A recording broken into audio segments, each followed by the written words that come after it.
Ingles is the first break.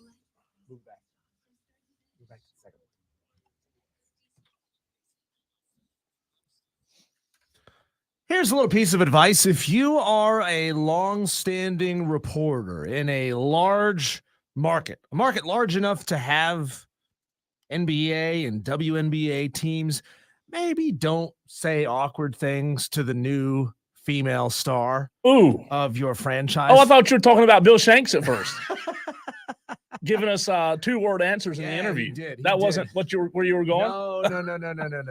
If you so we're gonna get into this later on in the show. Trust me, this is just one that just it blows you away that this actually happened.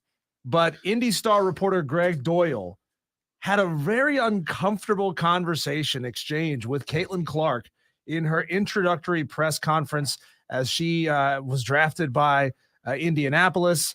But it's just like, man, this reeks of a dude who doesn't really know how to talk to girls or whose wife doesn't let him out of the house very often. If he even has a wife. We'll get to that later on in the show today, man. This is audio that's going to absolutely blow your mind.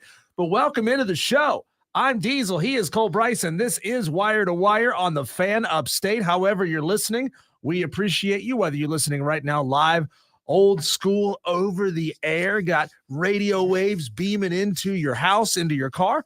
We thank you.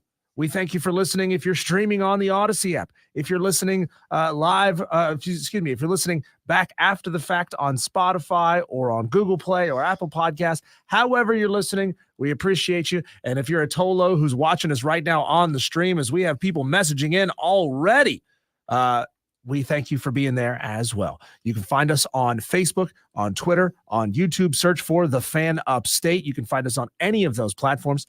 You can also search for a Diesel on Radio on Twitter and The Cole Bryson on Twitter. We are everywhere that you are. But Cole, I tried to help you out, man. I tried to watch the NBA play-in games last night. AT&T went, massive outage. In the entire area, didn't come back on until like midnight last night. It gave you nothing, huh? Gave me nothing. So I just like Bill Shanks. Yeah, exactly. We'll get to that later on as well. Had a conversation with Bill Shanks on the Bill Shanks show. A very brief conversation. You ask good him team. Ask him a thoughtful question, and he best team in baseball. 4-word answers. Best team in baseball. That's going to be fun. We're going to talk to Bill Shanks. We're going to replay that interview at some point a little bit later on in the show today. But I'm half kidding, but I'm half not. Bill, I've known Bill for a long time. Bill's one of the best there is in Atlanta in terms of covering the Braves. He's covered them for probably longer than anybody, but boy, oh boy.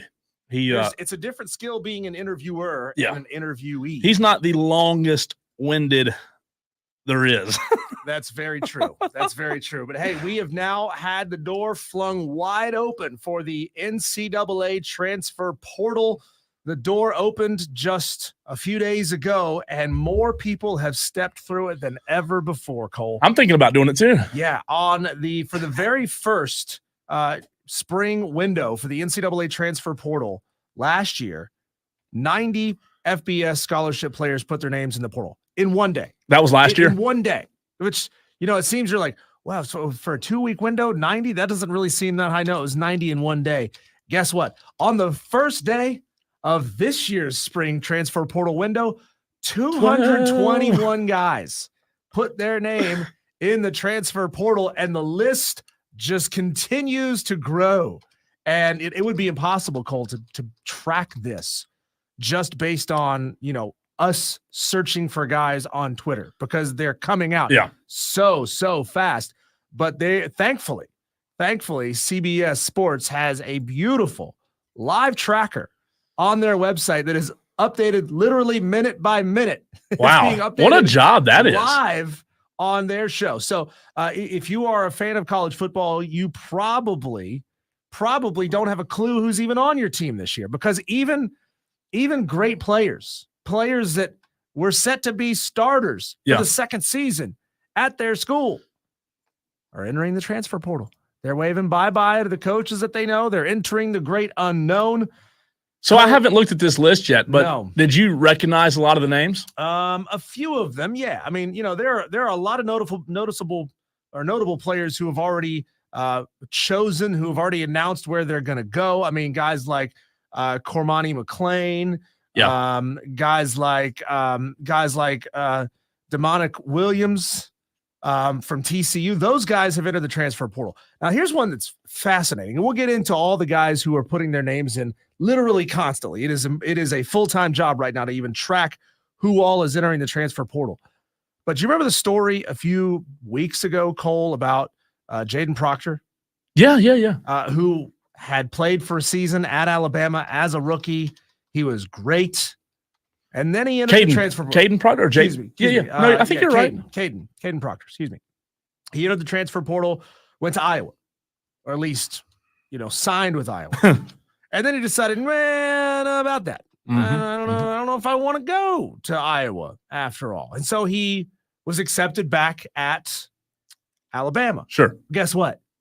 He's back in that portal again. Today? Yeah. No. He's back in that portal again. You're kidding. He is.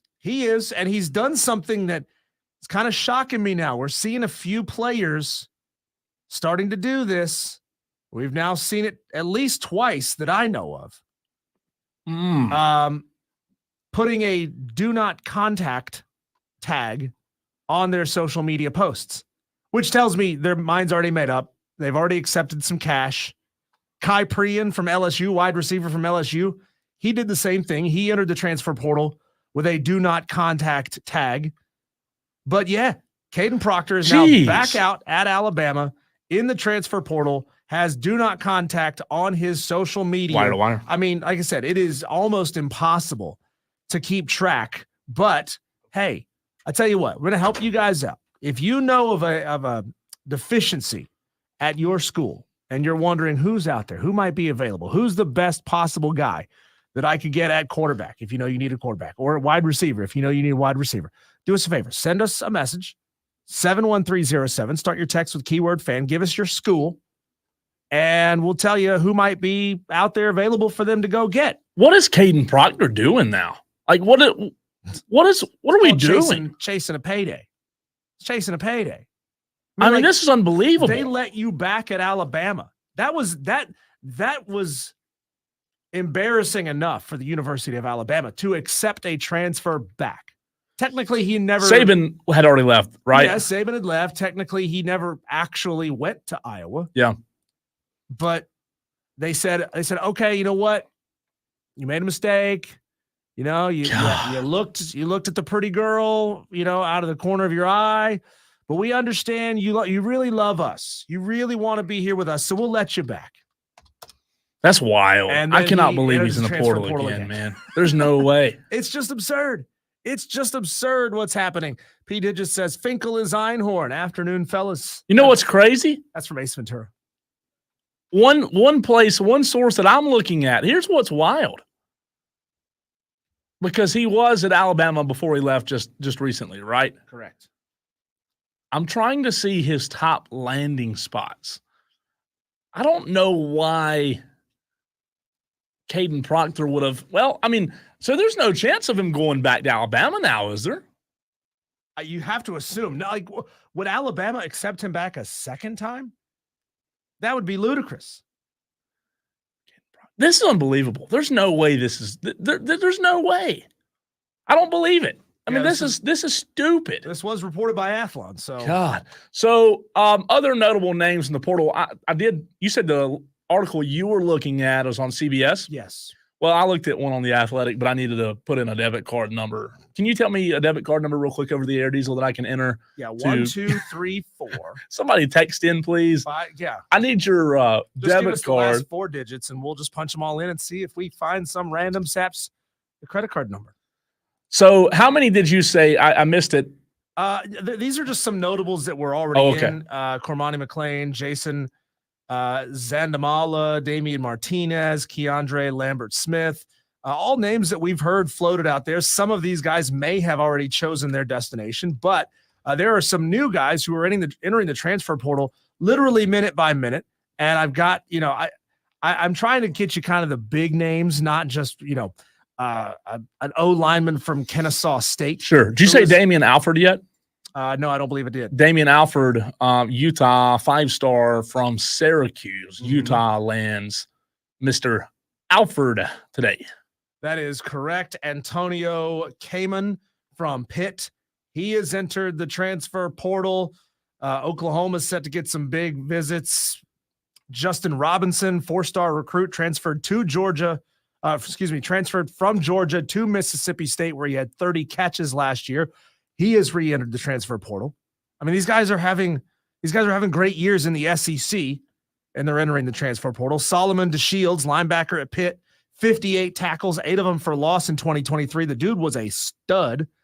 I mean, I understand maybe why you transfer away from Pitt, because you think your NIL opportunities may not be massive there at Pitt. Maybe there's not that, diehard, fervent fan base that is going to throw a lot of money in your pocket. Tennessee linebacker Elijah Herring, who led the Vols in tackles last year. I mean, I'm saying these are star players on great teams who are entering the transfer portal. You can't have any kind of faith whatsoever on who is going to be on your team. I'll tell you what, though, man. Because even the guys who are great, who are set to be stars again, are entering the portal. I'll tell you this. I believe that going forward, the best way to approach college football as a coach and as a fan, and I know a lot of fans don't like the portal. I'm not the biggest fan of it either, but I think now that I've seen this for a couple of years now, I think we have to approach this from the mindset of enjoy the guys you have, but don't celebrate the guys you have. Like, I'll go back to what we talked about earlier on the basketball side of it with Pat Kelsey. I loved his answer to how do you live in the portal. And, it was a couple of weeks ago we were talking about this. He was on with Jim Rome, and he said, look, man, he said, it's an opportunity. You got to look at it as an opportunity. And I think, I don't want to dismiss the talent that teams have. Excuse me. I don't want to dismiss the talent that is already at your university. But Diesel, man, I really do believe that, you have to almost look at it nowadays as these guys that are here. Yeah, we appreciate you. We're glad you're here. But, I don't want to say your focus has to be on the portal 24/7. It's almost like you have to have 2 head coaches, one that's focused on your team and then one that's focused on the portal 24/7. Well, there was a push. I remember a few weeks ago, there was a push and a rule change that it would allow players to be coached by off-field coaches, meaning analysts.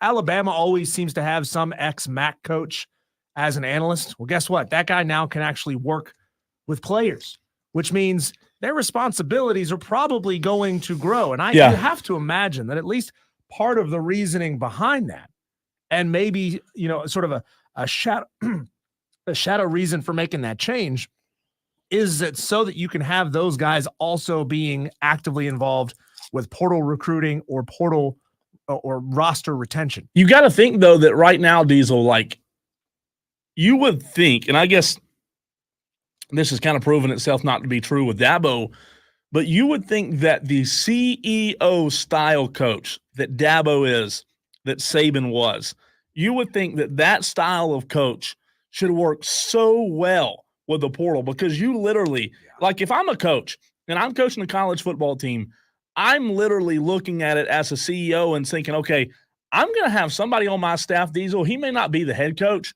but I'm going to have somebody on my staff who is focused on this team, who's on the roster, and that's it. And me as the head coach, I'm almost going to step back and take a general manager approach and allow somebody else to come in and focus on the portal 24/7. So me as the coach, me as Dabo, I'm the general manager, but I have this guy who's focused on my roster, and I have this guy who's focused on the incoming roster. You almost have to. Here's an issue that college football players, maybe they don't care about, maybe they haven't thought about yet at this point.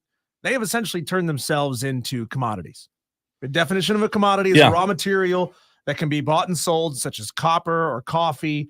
A player can be bought and sold, plucked off of this roster, put into that roster. Here's the problem, though, Cole, is you can't just treat them like they're parts at an auto parts store. We're like, hey, if your brake pad goes bad, guess what? You can go pick up another brake pad, put it in, and it's going to do the exact same thing. No. These are people. These are real-life human beings that think differently, that perform differently. Sure. And one of these days, we're going to see a noticeable drop-off in on-field performance for football in general I mean, we're going to see I think you already have more drops, more interceptions, more fumbles, this, that, and whatever, because rosters are not being given time to gel. They don't have time to gel. I mean, you can't build continuity. You can't build a team in fall practice. You can't get that good that fast when you're plugging and playing and mixing and matching players so much. It just doesn't work that way. But I mean, ultimately, we're watching it. I think we've already seen that. We're watching it. We're still tuning in week and week out. It's not changing whether or not we're going to pay attention to it. Maybe one of these days it will, but I don't think it's going to be anytime soon. I don't think so. P. Digits asked a really good question. I don't have the answer to right now. P. Digits asked, what's the percentage of players that enter the portal that don't get picked up? That's a great question. One texter says 71307. One texter says all of defense for Tennessee, says Tyler B. I guess he means that pretty much all of the defense for Tennessee is in the portal. Another Tolo on the text, 1,200, excuse me, 50%. The answer is 50%. This was an article posted by Sports Illustrated in 2022. Okay. So about 2 years ago, almost 2 years ago exactly. So it's a 50-50 shot. It's a 50-50 shot. You enter here's another thing that these kids haven't figured out. There is always somebody trying to replace you. Yeah. On these rosters. And I guess it's recruiting out of high school. There's a new crop of players coming out of high school every single year. If there wasn't, you may be in a place where you'd have a little bit more power and you may end up back on a roster somewhere because everybody needs players. Well, 2 points to that. Two things. Number one, you say it's 50-50, but I would assume, Diesel, that the better player you are, your percentage is obviously higher, right? Sure. If you're a star quarterback, there's 100% chance you're going to end up on a roster. Now, but if you are a second string lineman somewhere, you may not end up on a roster somewhere. I mean, you may literally be putting your career at risk. I mean, I guess there's always the UFL if you don't make it on a roster somewhere. Now, to your other point just now about high school kids, this is a great conversation. This could go another segment. But I've had this conversation with several high school coaches lately. You said just now that there's always somebody trying to get your spot, right? A high school kid coming out. Mm-hmm. I think this conversation is so intriguing because while you're right, I also think that you could apply a percentage to that as well, maybe 50-50. And what I mean by that is, yes, there is a kid out of high school trying to come get your spot, but at the same time, I don't know if it's 50-50. I'm just spitballing. At the same time, this kid in high school doesn't have as good as a chance to make it to college now because of the portal, right? So true. And I think that's where I'm not talking to as many college coaches about that as I am high school coaches, but the high school coaches that I talk to, especially around here, say, man, it's hard for our kids to get recruited because of the portal, because there's just not as many needs. Now, obviously, we're also in a situation where we still got guys playing a fifth COVID year. Sure. Obviously, if you're a really good high school player, the chances, as we said, are going to be higher. But for the average high school player, I hate to say this, but for the average high school player, it's almost one of those things now where you better have some Division II options. I mean, I hate to say that, but that's true. It's true. I mean, you would think that this would see a swell of talent at the FCS level, but I mean, you'd have to talk to somebody who's an expert at the FCS level of football maybe to answer that question. Another quick look: Miami quarterback Ja'Kurry Brown, 4-star guy, is in the portal. Virginia Tech quarterback Dylan Whitkey is in the portal. Safety Caleb Downs from Alabama. Damian Martinez, running back from Oregon State. Takario Davis, corner from Arizona. All of those guys are in the transfer portal. Cole, I want to know. I wonder, Lane Kiffin is certainly finding a hell of a lot of success with this, but what is the best way, percentage breakdown, to build your roster? I mean, I think you got to do your absolute best to get your retention rate up to 80%. Well, let's do this. Let's answer that and continue this conversation on the other side. We'll push back what we had lined up for the next segment later in the program. I want to stay on this because this is a good topic, and you'll repeat that question because I think that's a good question. If you don't mind, hold on to that. We'll come back to it. Your thoughts as well, 844-FAN-PHONE, 71307. Start your text with the word FAN. This is the Wire to Wire on the Fan Upstate.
I was asking Diesel during the break how to spell something.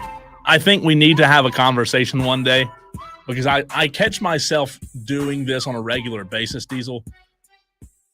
I have probably a top 3 hardest words to spell.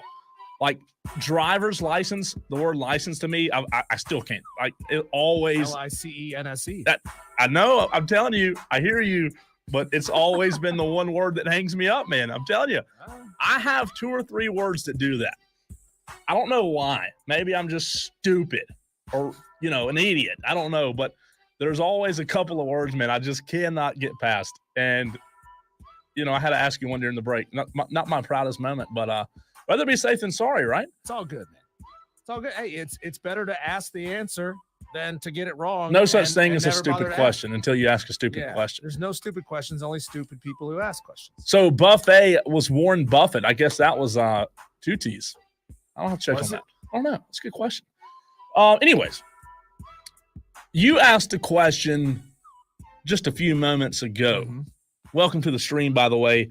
Dame, P Digits, Madcraft, and all other 58 people who are in the stream right now. We appreciate you. 75. Yeah, heck yeah. Let's do it. Let's do it right now. Let's get it to 100. Jump on the stream, Twitter, Facebook.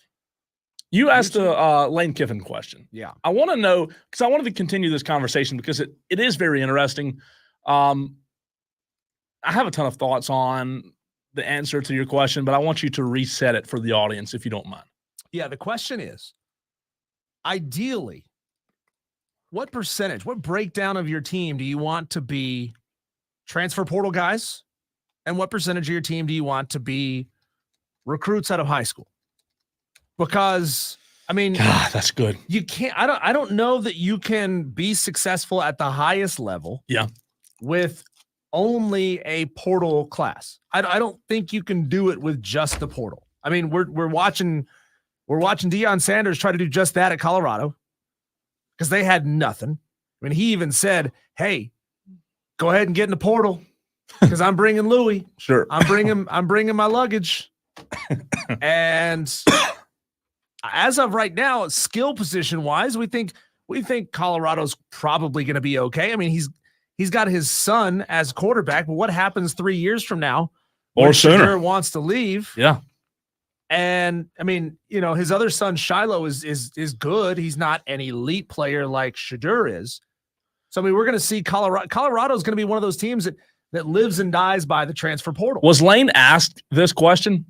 No. Okay, gotcha. No, this is just a thought experiment, and we've seen Ole Miss kind of struggle in the recruiting side of things. Sure. To be able to recruit a roster, good enough to win a national championship. There's always that, every 4 or 5 years, Ole Miss will pop up and be really good. Yeah. And then they fall back down. So they can have that elite recruiting class or get that one special guy that they need every now and again. Let us know your thoughts on this before we get into it deep this segment. 71307. Start your text with the word fan. Phone lines 844-FAN phone. That's 844-326-3663. Diesel asked the question whether your roster at the college level should be made up of more portal guys or more high school guys. A couple of texts regarding the portal.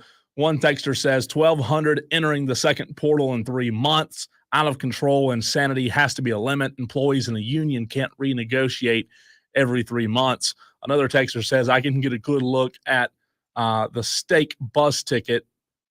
Heads up. I'm not sure what that text means. This is a quote from Tommy Boy. He says, I can get a good look at a steak what does it say? I can get a good look at a steak if I shove my head up a bull's, what, but I'll take the butcher's word. Oh, okay. Gotcha.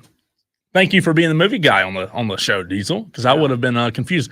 And then the last text that I see for now says when these portal players get reclassified as an employee, which has to happen, this insanity will finally have some limits. Until then, let me click the text to expand it. Until then, any coach with an NFL offer is going to jump ship to have a normal life without year-round recruiting, which I don't know about that. Texter, I think that we're going to see coaches plural, collectively, probably petition the governing body, the NCAA, to give them more help. We're going to see on-field coaches, and we're going to see recruiting and retention coaches whose only job it is to try to keep these guys happy that you got and keep them on roster.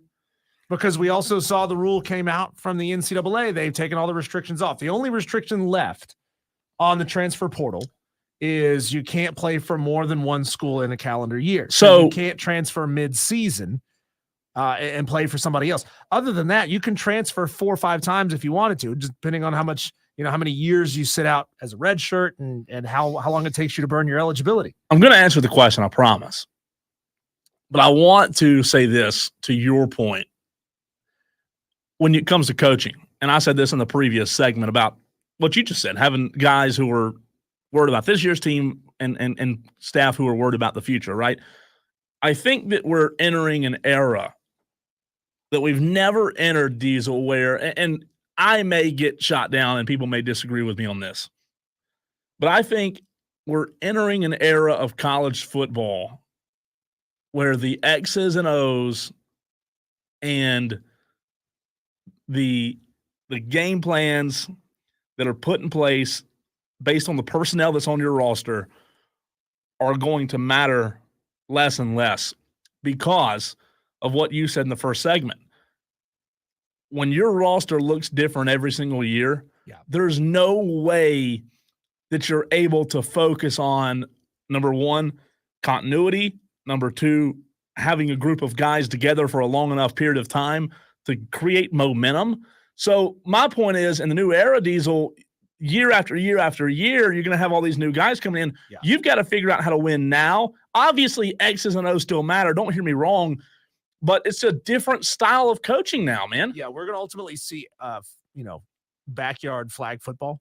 The concepts are going to have to be simplified because these guys are not on roster long enough to really get into the nuance of schemes.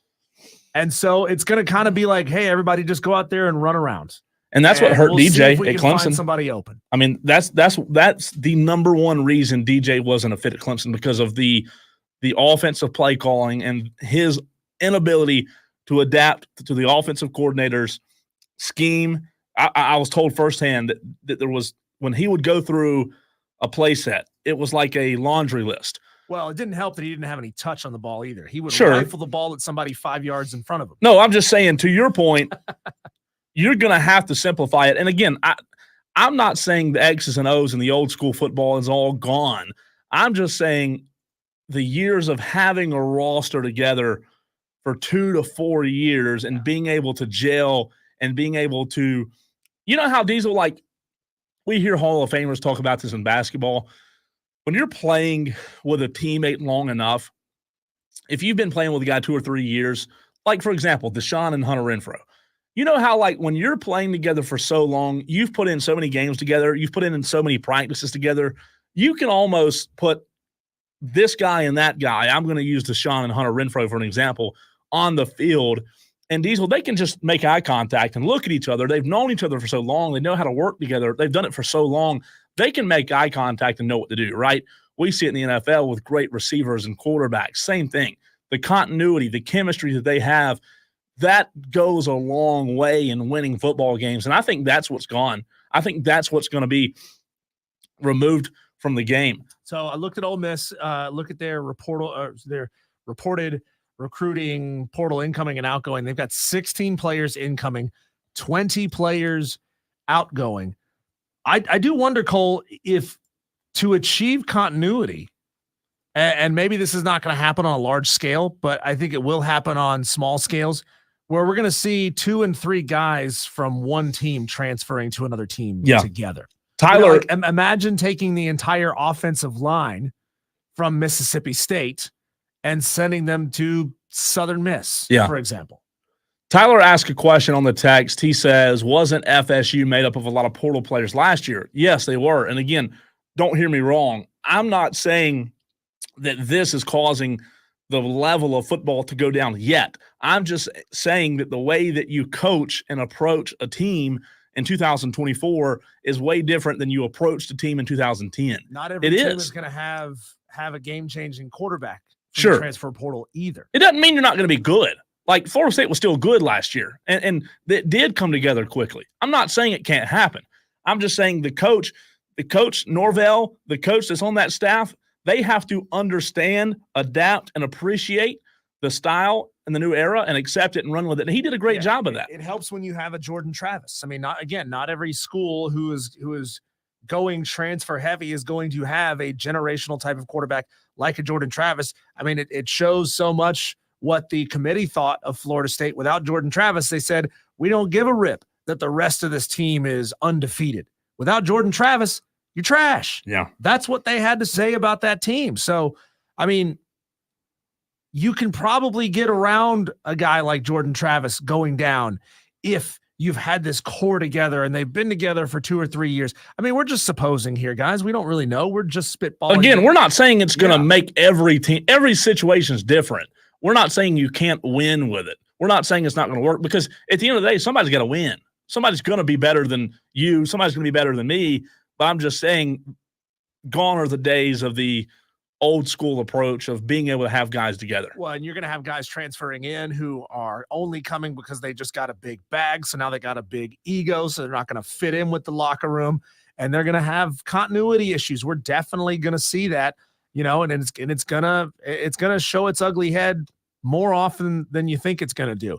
Cole, what do you think? What kind of laugh did you get out of Shadur and Shiloh Sanders' Instagram posts?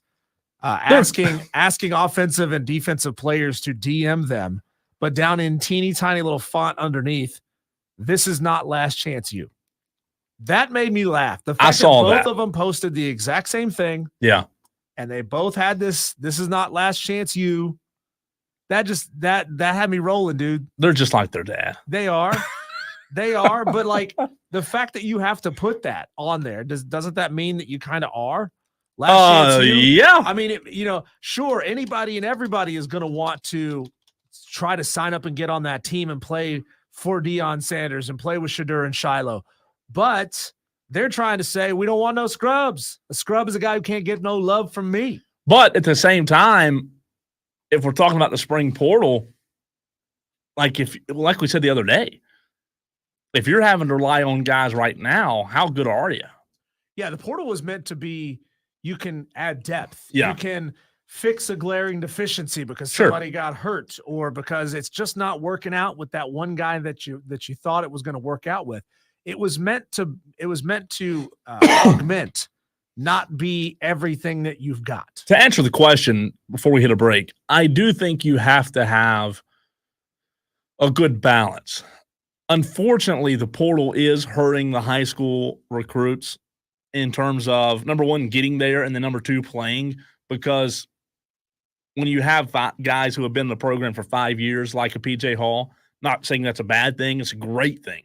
But when you have guys that have been there a long time and then you have an extra year in between and they're staying for 5 years, the reality of it is it's not great for the high school recruit who is trying to come in and make an impact. It's hurting it. I mean, there's no doubt about it. It's hurting it. So to answer the question, Diesel, I think you have to have a mix. But unfortunately, the portal guys are going to be, I think they're going to be, I don't want to say 60-50. I don't want to throw out a number, but I think you have to have more portal guys at this point. I really do. Wow. What have we learned nothing from Kentucky and the way they've recruited in college basketball? The fact that they can't get wins down the stretch when it really matters because they don't have any older players. They don't have any continuity. I mean, it's like I don't love it. There's a line from a song that I love that asks the question, how many times do I have to learn my lesson before I learn my lesson this time? Real quick, before we hit a break, Dewey has been waiting. Dewey, what's up, man? Yes, I had a comment on Caitlin Clark. Okay. She needs to shut her mouth and go back to Iowa, and she needs to go join Ice Cube's team, and then she needs to take a job in porn. All right. Thank you for the call, Dewey. From Dewey. Dewey, God, come on, Dewey. Dewey, you realize we God. can see your number whenever you I call almost in, had to right? reach for the dump button. You realize that we can see your number, and you've just bought yourself A ticket. a ticket to be banned on this show. I mean, like, why would you do that? Why would you do that, Dewey? Not a smart move, but hey, whatever. Some people, All right. some people got to pee on the electric fence for themselves. Yes, they do. Anyways, normal calls at 844-FAN-PHONE. Normal calls there, please. Coming up next, Diesel. Coming up next, we'll get into something, man. I think this is we're going to just see just how much ego and how high of an opinion some of our listeners have of themselves. Want to ask you, what is the fastest land animal that you think you could outrun? If you really had to, if you found yourself facing down this animal, what do you think you could outrun? That's next here on Wire to Wire. He's Cole Bryson. I'm Diesel. This is the Fan Upstate.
This is Wire to Wire with Cole. It's Wire to Wire. I'm Diesel. He is Cole Bryson. A brand new show here on Afternoon Drive on the Fan Upstate. Cole, would you consider yourself to be an athletic guy? Like On a scale of 1 to 10, I'd probably say on a scale of all Americans. all Americans? Yeah, all Americans. Well, if you put all Americans in there, it gives me hope. Okay. I do work out. I do go to the gym. I do like So to. you're doing more than most Okay. already, right then and there. All right. So I did time question- myself doing a 40 not Yeah? long ago. Can you tie your shoes without getting out of breath? Let me try. Can you tie your shoes? I'm not so sure that Dewey, our last caller, can tie his own shoes. I'm wearing flip-flops today, so I cannot tie my shoes today. We'll have to test it tomorrow. That's true. Gotcha. We'll have to test that theory tomorrow. But all right, Cole. So do you think that you're a relatively speedy guy? In the grand scheme of things. I don't know. I'll tell you this. We were at a football game in the fall, right in the playoffs, right before December. And we were goofing off on the field pregame, as we always do. And I ran a 40, and somebody timed me. I don't remember who it was, but I ran a 5.36 40. It's about a second and a half faster than some of the fastest guys, run their 40s. Now that second and 1.3 seconds, that is an ocean. It is. That's a lot of time between those two. But for me, I felt like for a fat white guy, 5.36 wasn't bad. Yeah. Okay. So then you may do fairly well in this thought experiment, in this exercise. And we would love for you guys to jump on the chat, whether you're watching on Twitter, Facebook, or on YouTube. The Fan Upstate is where you can jump in right now. You can also text us 71307. Start your text with keyword fan. Cole, what animals, if it came down to it, if you were face to face with these animals in the jungle, and I mean in the jungle in like not Jim Rome. No, not Jim Rome's jungle, and not all of these animals that we're going to talk about in this segment live in the jungle. But I'm talking jungle, like big picture. Like you're out there and you're in a dire situation. How many of these animals do you think you could outrun? Okay. So we're going to put together, your thoughts of your speed and how fast you think some of these animals are. Okay. I mean, you could also think about it. What if this was a zombie apocalypse situation? And, Sure. and literally, like, all of God's creatures have the zombie virus. Yeah. And, so you might be trying to outrun a bunny. You might be having to outrun this or that or whatever. Like, what do you think you could actually outrun? So, first of all, Cole, just give me a number. How fast do you think you can sprint? Like miles per hour? MPH, yeah. Oh, MPH. man. How fast do you think you can sprint? Not really fast. Like, I'll give you a hint here, okay? Like, Usain Bolt was sprinting at like 21 miles an hour. He's like the fastest man alive, running 21 miles That's an fast, hour. man. Yeah, that's getting it. That is quick. I have no idea. Let's do it in the parking lot one day after work. Yeah? Do we have anybody that's got a radar gun who can tell us, or are we going to have to do the I was math? just thinking with your Jeep. I'll run beside it. Okay. Well, I got bigger tires on there now. Oh, so, yeah. It's not, the speedometer is not exactly accurate. Okay. But so how fast do you think you could run? I'll be honest with you. I don't. You got to give a number. It's radio here. Okay. I'll say max speed. Cole Bryson's max speed. I'm just guessing. I'm going to say 6 to 7. 6 to 7 max. You think faster? I think you're way fast. What? I don't know, man. when you 10 were, miles like, an hour. 5. I don't know. I'm terrible at this. So most humans, Usain Bolt is not a human. Okay, he is an alien. He ran 21 miles an hour. Yeah. Most humans can sprint 18 miles an hour. 18. These are like fit humans. We're not talking about fat humans. We're talking about fit humans. 18 miles an hour? 18, but most can average about 8 miles an hour. 8 Okay. miles an hour is the average. Like, you have some longevity, right? You have some speed over distance. So the question is, if you found yourself face to face in the jungle with some of these common animals, what do you think you could outrun? So, Cole, do you think that you could outrun a pig? Like a pissed off pig coming at you. He's like angry. a wild hog. Just a pig. I don't know. I mean, just think pig in general. Wild hogs, I know they're a different breed. I think I could outrun a pig If you had to. if I had to. If you were terrified, running for your life, it's got blood dripping out of its I think I mouth, could. It's snarling, it's squealing. I think I could. You think you could? Okay. So here's, I don't, first of all, we have to know how fast you are. But if you were an average human being, you would get run down by that pig. Really? Because pigs can run 12 miles an hour. Did you know that? No way. That's Pigs fast. They can also reach up to 15 miles an hour when they're properly motivated. So we're talking a zombie pig here. Zombie pig's coming at Cole Bryson. He's going to take a chunk out of your ass. 12 miles an hour. He's coming at you. He's coming at you. I didn't know they were that fast. Yeah. Do you think that you could outrun a cow? For sure. No, you cannot. For sure. No way can Cole Bryson On outrun a cow? Listeners, do you think Trey says average walking speed is 3 miles per hour? Trey, we're going to end up in territory.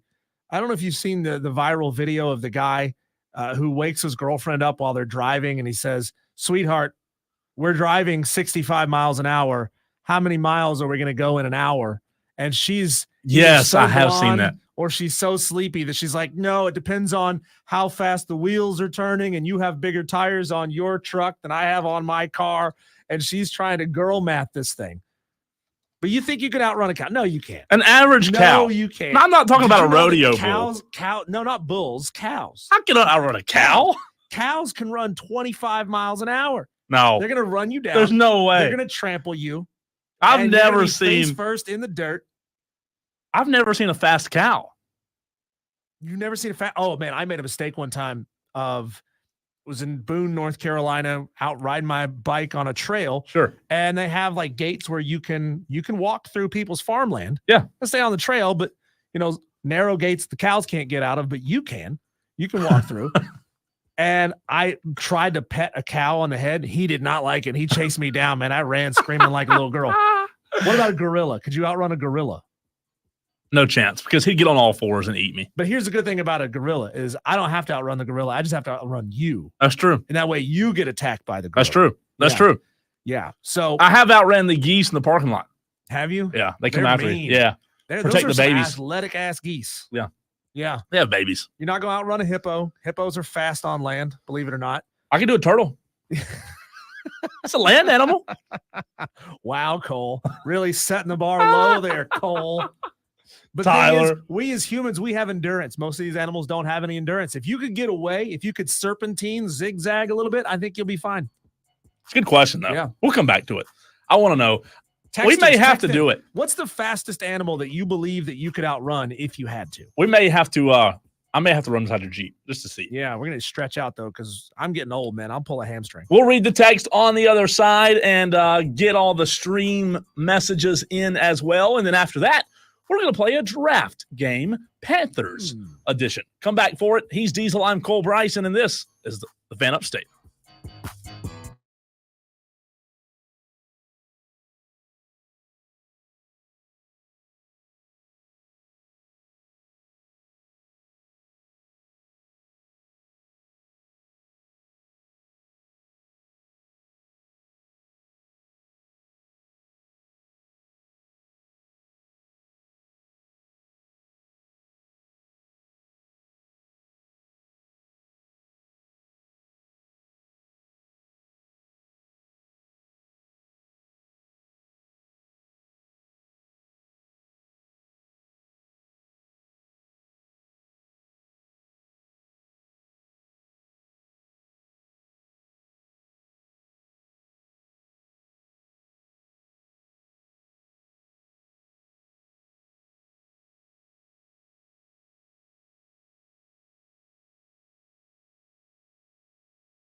We are locked in. We're loaded for Wire to Wire. Hour number 2 coming your way. He's Diesel. I'm Cole Bryson. We appreciate you being a part of the program. A lot of text and streams on Diesel's last question. What land animal could you actually outrun? The texter that said my wife, that is not a good answer. Come on. Oh, Al Bundy in the audience. Can you believe we have a texter that would say such a thing? Hi, Al. Did you miss me? Look at your shot so far, Peg. Love that one text says an elephant, and that's a big maybe because they can get up to about 25 miles an hour. Yeah. Diesel Bolt hit a top speed of 27.7. That's absurd. No way Cole can outrun any animal, says Gordon. And then one other texter says he can outrun his dog. Other than that, I don't know. Like, what kind of dog are we talking? Like a 3-legged dog? and it better be my a dog big old is bulldog. fast, dude. Yeah, Trust me. yeah, I've seen it. Trust me. My dog knows when he's got something that he's not supposed to have. Like his thing right now is going into the fire pit and picking out a little piece of charcoal. And as soon as I try to get back from him, that dog is gone. No, most dogs are fast, but it's gone. if you have like a bulldog, maybe because Like- bulldogs aren't fast, are they? Like, so we're really having a debate here, Cole, between top speed and cruising speed, right? Like, Sure. humans have a top speed of 18 miles an hour. Usain Bolt, again, not human, 27 miles an hour. It's absurd. But most fit humans can run up to 18 miles an hour, but we average like 8. Okay. You can't sprint for long. But then, like we as humans, we evolved to have that kind of longevity. I'm right? just laughing. We used to run animals off cliffs and then just go down to the bottom of the cliff, bash them in the head one time, cut Sure. them up into steaks. I'm just laughing at me envisioning you and I running against a cow, me and you versus a cow. I think we could do it. I really do. Madcraft says Diesel sent me down a rabbit hole. Well, rabbits are pretty quick. They may be able to chase you. There's no way. Let me say this about a rabbit. There's no shot anyone is outrunning a rabbit. Those little jokers, they move. They are quick. Horizontal, side to But side. it's a lot of stop, go, stop, go, stop, go. Yeah, but they're fast, man. Text Madcraft says, did you know we are the best long distance runners of all? Humans have beaten camels over 30 miles. We have the least calories burned. Yeah, I'm telling you, we evolved to be able to cruise at a moderate pace for long distances. Really? Yeah. You can thank bipedal locomotion for that. I did That not means walking on realize 2 that. legs. I don't know if I'd give humans that much. Madcraft says also snakes can reach 20 miles an hour. Well, Madcraft, it's interesting that you brought that up, okay? Because I happen to do a little snake research. Oh, screw that. Yeah. I'm done. Next topic. Some snakes can move around 20 miles an hour. The black mamba is not Kobe. Oh, but okay. The black mamba snake can move 10 to 12 miles an hour on land in short bursts. Diamondback rattlesnakes can go 7 miles an hour. Cottonmouths can go 7 miles an hour. So you better not catch one of those outside, That's why I don't even. They're quick. Nah, Because if you don't think you can go 7 miles an hour, you're in trouble because they're going to chase you down. I don't like the thought of that. Snakes. Period. No. I don't like snakes when I don't know when I can't see them. That's true. Like I have a pet snake at home, but if You I do? see one out on the trail, walking the dog scares the bejesus out of me. Yeah, I can't. Because I didn't expect it to be there. And that happened to me just a couple of weeks ago. Like a little girl. I'm done with it. Can't do it. All right. Panthers draft game for you and I. We may come back to this later in the program if we do not get to the meat and potatoes of it right now.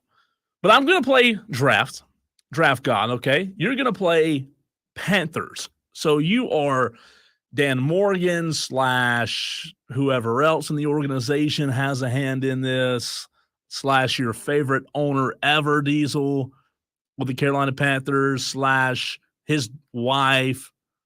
So you're What with his wife? you're playing the role of everyone who has the Panthers pick, okay? I am God.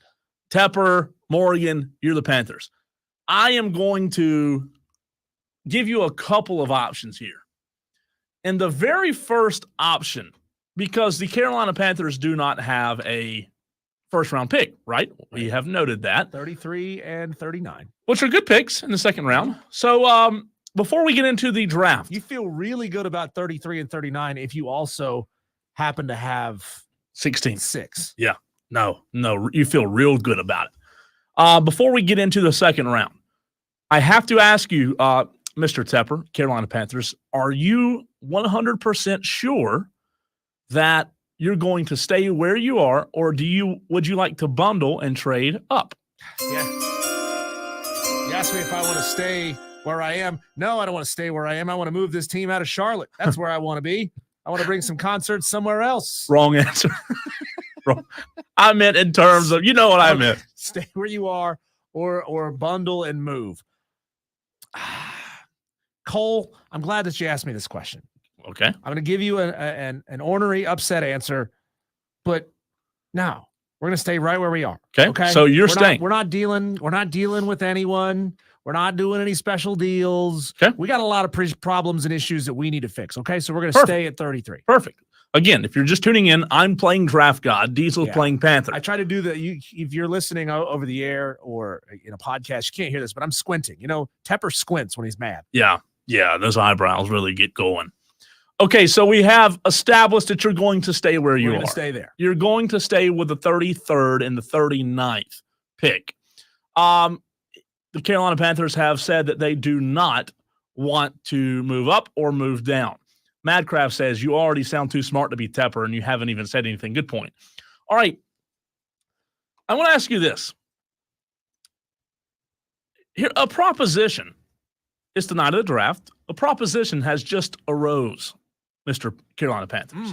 Let's say Mr. Panther. Let's say that the Oregon quarterback, Bo Nix, is on the board. Is on the board at pick number 33. So you can't even get the words out without being Bo Nix.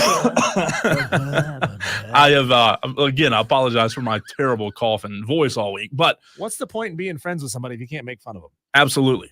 So Bo Nix, let's say he's still on the board at 33. You have the 33rd and the 39th. Mr. Panther, the Denver Broncos are calling. So I'm going to patch in the Denver Broncos to you. Denver Broncos meet Mr. Panther. They are willing to offer their number 76 overall pick and a second-round selection in 2025 to move up. Mr. Panther, Mr. Tepper, Miss Tepper, Mr. Dan Morgan, if you accept this offer, they then have picks number 39, number 65, and 76, along with a day 2 pick next year. Are you interested in this offer, Mr. Tepper? So you're telling me if I make this deal, I've got to invest in towels and free T-shirts for all the fans that I'm going to be throwing drinks on because I'm so angry that we're not winning games. Sure. But it would be my fault. But the Broncos have hey, Mr. Panther, the Broncos have offered. They're 76 overall. They want Bo Nix. They want your number 33. They also are going to give you 76 in the second round next year. I'm gonna be real with you. I'm gonna tell you that, I want to win now. Okay. I want to win right now. Okay. So you're saying no? No, I can't make that move. Okay. I can't make that move unless you throw in 10 pounds of your finest Colorado Chiba. Okay. Mr. Bronco, it's legal out there, right? Mr. Panther has declined the offer. He does say thank you, and we appreciate you calling, but he is not interested in your offer to move up. We know you like Bo Nix, but we apologize. It's not going to happen. Mr. Tepper is not having it. We've already invested so much in Bryce Young, okay? Bryce is the guy. Even though we tried really hard to get him killed last year by not putting an offensive line in front of him, he is our guy. I love that guy. I love that little guy. Okay, Mr. Tepper, this is not your radio podcast, your weekly podcast. We're gonna ask you another question, Mr. Tepper. We've already hung up with the Denver Broncos, so they can't hear you anymore. Okay. You have an issue at center, Mr. Tepper. Yes, we do. Austin Corbett, he's not played a full season in 2 years. Are you interested at 33? Listen, Mr. Tepper, I know you need a defensive tackle. I know you need a tight end. I know you like Ladd McConkey out of Georgia. I know you need maybe a wide receiver like Xavier Worthy. But you really need an offensive lineman. Do you have any interest in staying put at 33 and getting a big, fat offensive lineman? Well, when it comes to center, people do tell me, I have scouts, my wife, who tells me that having a good offensive line is really important. But Bryce is quick. He's shifty. He can move.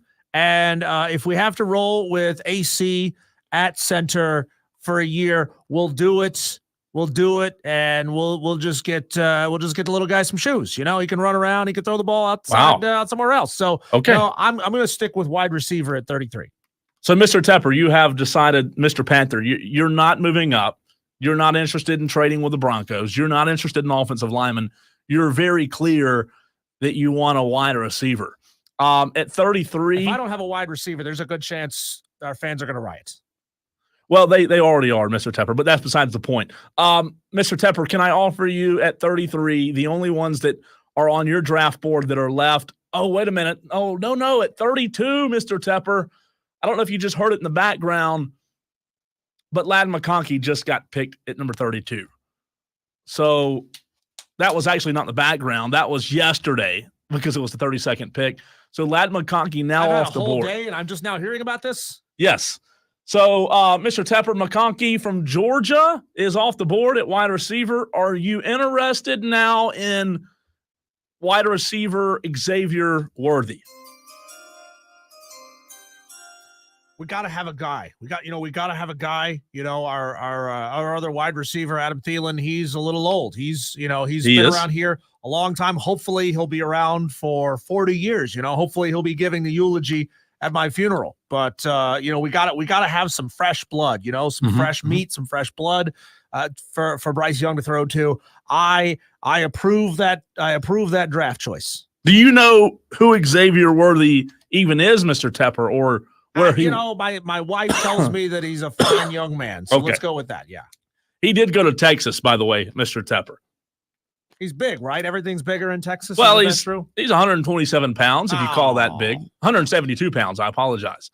20-year-old. How big his hands are. 6'1" kid, 20 years old. Young kid, moves well. Doesn't have the height you're looking for in a typical receiver, but you're going to lock it in. You want to go Xavier Worthy? Whoa. Real quick, Mr. Tepper, are you sure before you make this decision, you do need to think about the fact of you've not really been the most favorite owner ever, or you think my people love me. My people love me. Do you think your fans will like this pick? I think they're going to riot if we don't.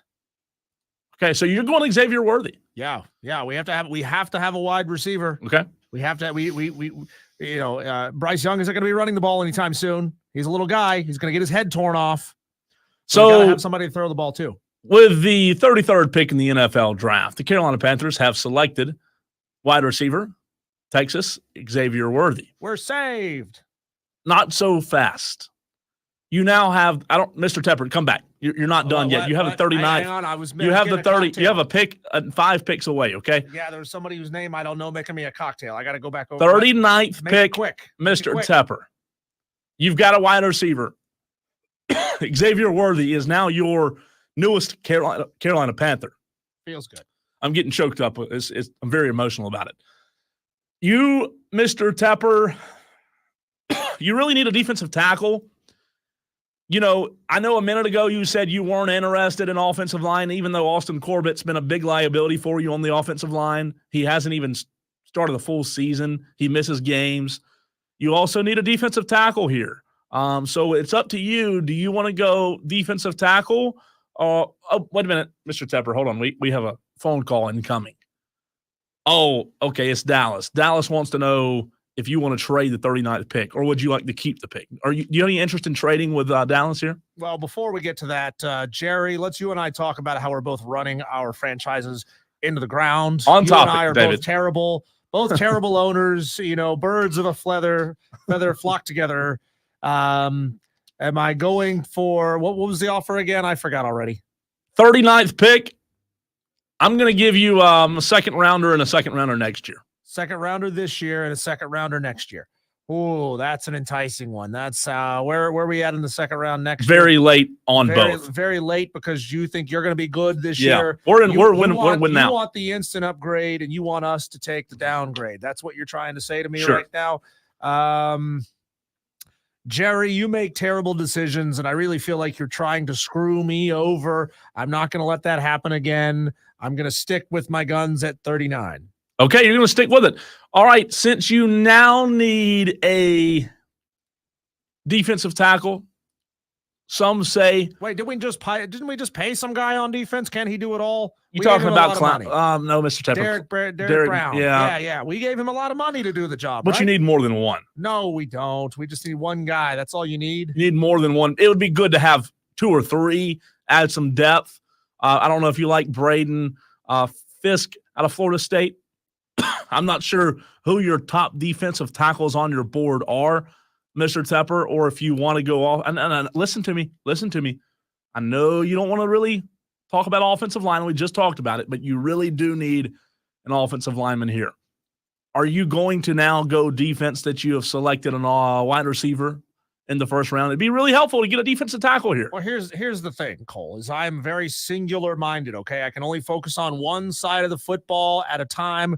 We spent all this time, all the off season, screwing things up on defense. Now we need to focus on the offense a little bit. Maybe I'll screw things up a little bit over there.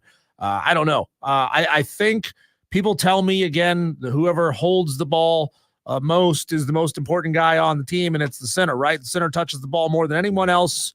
So we got to go center here. If we have a good center available, I think we have to go center here. Zach Frazier is, as I'm looking at your board, Mr. Tepper, Zach Frazier is from West Virginia. He right now is at the top of your board in terms of centers. West Virginia takes me home. I'm going to take him home. Okay, so that's who you want. You're going to lock him in. So you went defense in the second pick, offense with the first.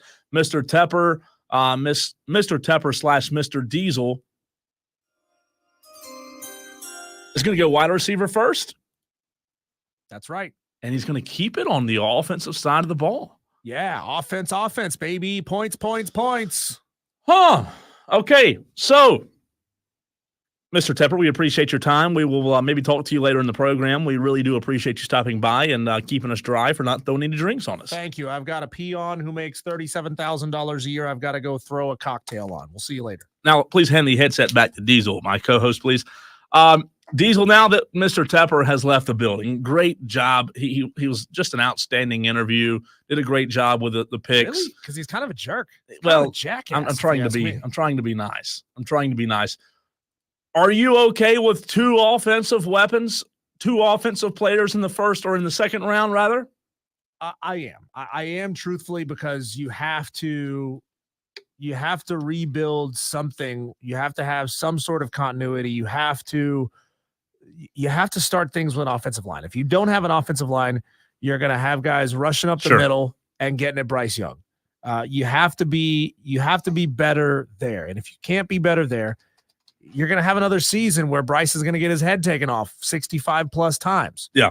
So Austin Corbett is a guy who has never played center in a live game in the NFL. Believe it or not, you can't just pick things up at the highest level and be good at them immediately. There's some skill sets that just don't transfer over. Damn, Tebow. You can't just pick it up and be great. I don't care who you are. Zach Frazier is the second-ranked center on most draft boards out there. Jackson Powers is number 1, and then Cedric Van Pran is number 3. That's the Oregon. Jackson Powers Johnson, right? There's from Oregon.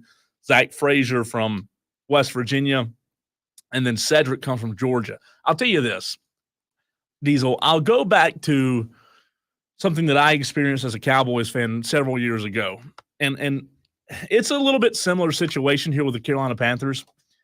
I know that a lot of Panthers fans right now want the flashy name, right? They want the name that's going to sound good. They want the name that's going to be an immediate impact player. But I remember very vividly how many ever years ago this was. For all the crap that Dallas gets, deservingly so, they did make a smart decision. I remember standing up on draft night, and the Dallas Cowboys, I thought, were about to select Johnny Manziel. I was younger, dumber, And I wanted Johnny Manziel. I wanted Johnny Manziel with a star on his helmet. However, in the first round of the NFL draft, Diesel, Stephen Jones vetoed his dad, Jerry, and the Cowboys went with Zach Martin, offensive lineman from Notre Dame, who's now a Hall of Famer, 5-time Pro Bowler, one of the best offensive linemen in the league. So I know that Carolina wants a playmaker. I know they want a Leggett. I know they want somebody that can get out in space. But just remember that a lot of times when you're talking about team building and building a core, you're not going to be happy when they pick that guy in the draft. There's going to be a lot of people who think, oh, man, an offensive lineman from Georgia. However, you've got to, Diesel, you've got to have guys like that in order to build a team. You have to. Yeah, and look, all teams need, veteran presences to be able to steward the young guys through. But if you're talking about building a team for the future, I'm talking 2, 3, 4, 5 years down the road. If you can get young and hit on more guys than you miss on, which has been a struggle for the Carolina Panthers. Even the guys that they hit on, they end up letting them go for a bag of potato chips. If they can do that, then you set yourself up with a core down the future. That center quarterback exchange is vitally, vitally important. And if they can get that right, guess what? That's step one of the process. And then if you can get, they definitely made themselves better at guard this offseason with some of their veteran acquisitions. Have to really look and see what their tackle situation is like. But hey, they're in a position where they can get young on that line and build and grow together. And that kind of continuity matters. One texter says the Panthers take their first ever Clemson player in Jeremiah Trotter Jr. Spur Daddy says, Madcraft says, like Jim Harbaugh said, the O-line is the only group who doesn't depend on someone else to be great. Running backs and wide receivers and quarterbacks all rely on the O-line to be great. I completely agree. You have to build your offensive line, and that's what the Panthers need to do. Speaking of running backs, Utah State running back David Booth has entered the transfer portal. He ran for 800 yards last year, 6 touchdowns, almost 7 yards per carry, as well as UCLA defensive tackle Jay Toya, who started 24 games in 2 seasons at UCLA. The dude was a full-time starter, and he's entered the transfer portal. So how about that? I'm telling you, having a live tracker on this thing is the only way you can do it, because it is changing rapidly. Hey, if you want to be a part of our draft show special, we want to see you next Thursday. We're going to be live at Dave & Buster's Woodruff Road in Greenville from 3 to 7. I've heard word that Rob Brown of the Rob Brown Show is going to be out there with us as well. Heck yeah, man. We got a little firecracker in the room now.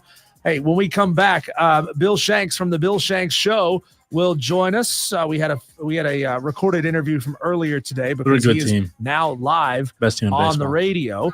So we had to record the interview with Bill Shanks. You're going to hear that, and we're going to power rank the teams in Major League Baseball right now. That's on the other side here on the Fan Upstate.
Shocking, I know. Wire to Wire with Diesel and Cole Bryson.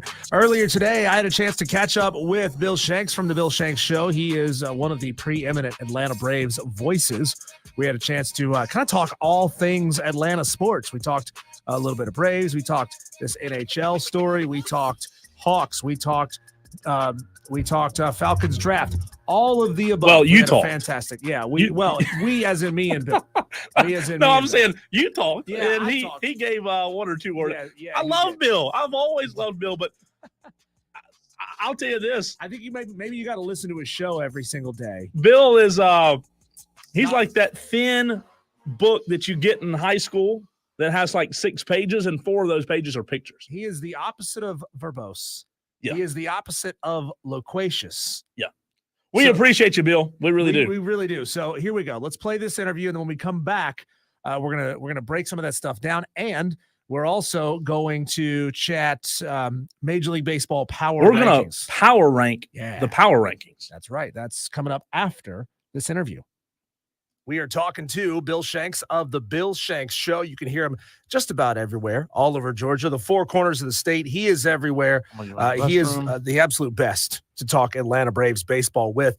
Bill, the question that a lot of Braves fans want to know is, what are the long-term concerns with Sean Murphy and Ozzie Albies, both of them currently on the IL? Do you see it as just minor injuries, things that will work themselves out over the next couple of days or weeks, or are we looking at maybe a bigger issue here? Well, they have to let both of them heal. I mean, Sean Murphy's obviously been out for 3 weeks since opening day, and he's probably maybe 3 more weeks before he's ready to go. He is a catcher, so that's a tricky situation. As far as Ozzie's concerned, I mean, I think he may be 3 weeks as well, hopefully not longer than that. But, you know, they have the ability to play pretty good players in their stead and not be too harmed by the absences. So it's a stacked team, and hopefully they'll get back sometime in the month of May, and that's I think that's the hope for now. Bill, do we see this as these injuries as they're starting to pile up, minor as they may be? Do we see them as injuries that, you know, may kind of prevent the Braves from chasing 100 wins again? That seems like maybe it's a smidge out of reach at this point. Well, they're the best team in baseball, and they're on track for 110 wins. So I don't think so. They have the best record so far in baseball, and they've done pretty well with those players out to this point. So I think they're on track for another very good year. We are talking to Bill Shanks of The Bill Shanks Show. You can listen to him each and every day all over the state of Georgia, joining us here on Wire to Wire with Diesel and Cole Bryson. Bill, what's the long-term goal this season now with Spencer Strider being hurt? Do you trust in the guys in the clubhouse, or do you go get someone? I remember asking you this question, I think 2 weeks ago when we had you on, and the answer was very clear: run with what you got, but circumstances have changed since then. Well, not really. I mean, I think it's still the same as far as it's still early. It's April, mid-April, and you can't really make trades easily this early. You know, teams aren't going to throw in the towel and start trading people after 3 weeks. So you really have to go with internal options. You really have no choice but to do that. And I think they've had Darius Vines do very well in his start the other day, and they're going to give him another start on Sunday night. And I think they'll see how he goes. I mean, it'll be the very similar situation last year when they put Bryce Elder up there and, you know, tried to see if he could hold the job down. He did, and he made the all-star team and made 30 starts for them. So we'll see how Darius Vines does, and if he struggles, they'll try Elder or someone else from AAA. But the internal options are how they'll go right now. Talking to Bill Shanks of The Bill Shanks Show. Bill, what was the big surprise out of the Houston series over the weekend? Were you shocked to see the Braves get the sweep? No, they're a good team. They're a really good team. They've got a great offense. They're scoring a lot of runs late in the game. They are doing what they need to do to win games. I don't think anything shocks me with this team. They've got a tremendous roster. I said coming out of spring training, it was the best roster they've had ever for the Atlanta Braves, 58, 59 years, whatever it is. And they got the best record in baseball. So I think we should be very happy. The Astros are off to a very bad start, which is unfortunate for them, but that's the kind of team that the Braves have to take advantage of, and they did, and they did very well over the weekend in Miami, and then with the Astros series. Now they've got Texas coming in, and Texas is playing today in a day game. Hopefully they'll be worn out by the time they get to Atlanta. Talking to Bill Shanks of the Bill Shanks Show. Bill, keeping things right there in Atlanta, there was some news over the last few days about another push to bring NHL hockey back to Atlanta, a couple different options of places where they may want to try to stick this team. Realistically, Bill, what are the chances that Atlanta gets it? And if they get it, what are the chances that Atlanta supports it the third time? Well, I think Atlanta is obviously a melting pot now of people from all over the country, and so there are a lot of hockey fans there, and if they're interested in the product, they'll go. I mean, it's I don't know. I'm not a hockey guy, and I think it's a shame that the Thrashers left several years ago. It was a shame that they had bad ownership. It's a shame that leagues allow bad ownership to handle teams, and that's what cost the city another franchise. So there seems to be a big push here for this, with a huge development obviously going on in North Atlanta, and we'll see if this one works. Similar question to that one, Bill. With the support of the Hawks, and the Hawks were eliminated in the play-in tournament last night. Why do we find the Hawks consistently sort of spinning their wheels, never really getting over the hump and building any kind of consistency? Well, I've watched the Hawks since 1979 when I was 9 years old, and it's been the same thing for the last 45 years. So, I mean, this is what I expect. It's the same thing, rinse and repeat every year. It's just a mediocre franchise. It's always been a mediocre franchise. They went to the Eastern Conference Finals 3 seasons ago and had 2 wins in the Eastern Conference Finals, were as close as they've ever been, and have backed up since then. They've been 6 games under 500 in the last 3 regular seasons. So it's now to the point where they're going to have to make a decision on Trae Young, and that's going to make it very interesting all season. And Bill, again, staying one more time with the Atlanta Hawks, why is it that, you said it, 40, 50 years of mediocrity with the Atlanta Hawks, a few seasons here and there that will pop up and be solid seasons. Why is it that we never hear anything regarding a move off of the city of Atlanta with that franchise? Is it just so entrenched in the city that no matter what happens, no matter how bad they get, that franchise will always be in Atlanta? Well, they're not at the bottom of the league. They're just mediocre.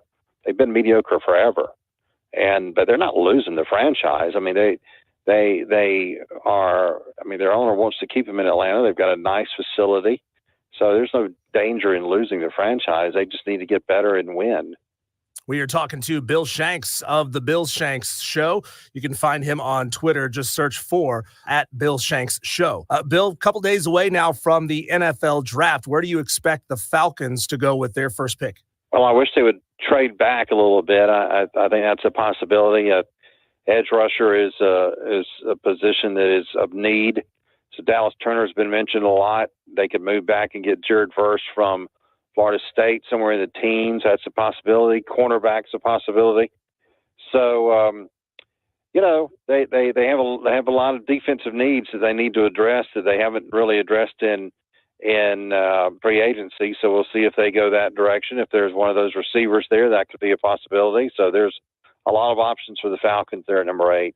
If they pick what player, it will surprise you. Their needs, which all these teams have needs at this point. But if they pick who has been mocked, who has been linked to the Falcons, that if that's where they end up going, you'll lean back in your chair and say, "Huh, I didn't see that one coming." Well, I guess defensive tackle to a certain extent. We saw a mock about that earlier today, and that was a little surprising. But I don't think anything tremendously, because they're not a very good team. I mean, they've got a lot of needs. So when you've got a lot of needs, I don't think anything should surprise you. If it's a wide receiver, it shouldn't surprise you. If Joe Alt's on the board at 8 and they pick him, that's not going to surprise me. That'll make me happy. They've got a lot of needs, so I don't think nothing really will be too much of a surprise. He is Bill Shanks of the Bill Shanks Show. Bill, we know that you have a big, important radio show coming up later on this afternoon, so we don't want to take any more of your time. Definitely appreciate the few minutes that we had with you. Thank you.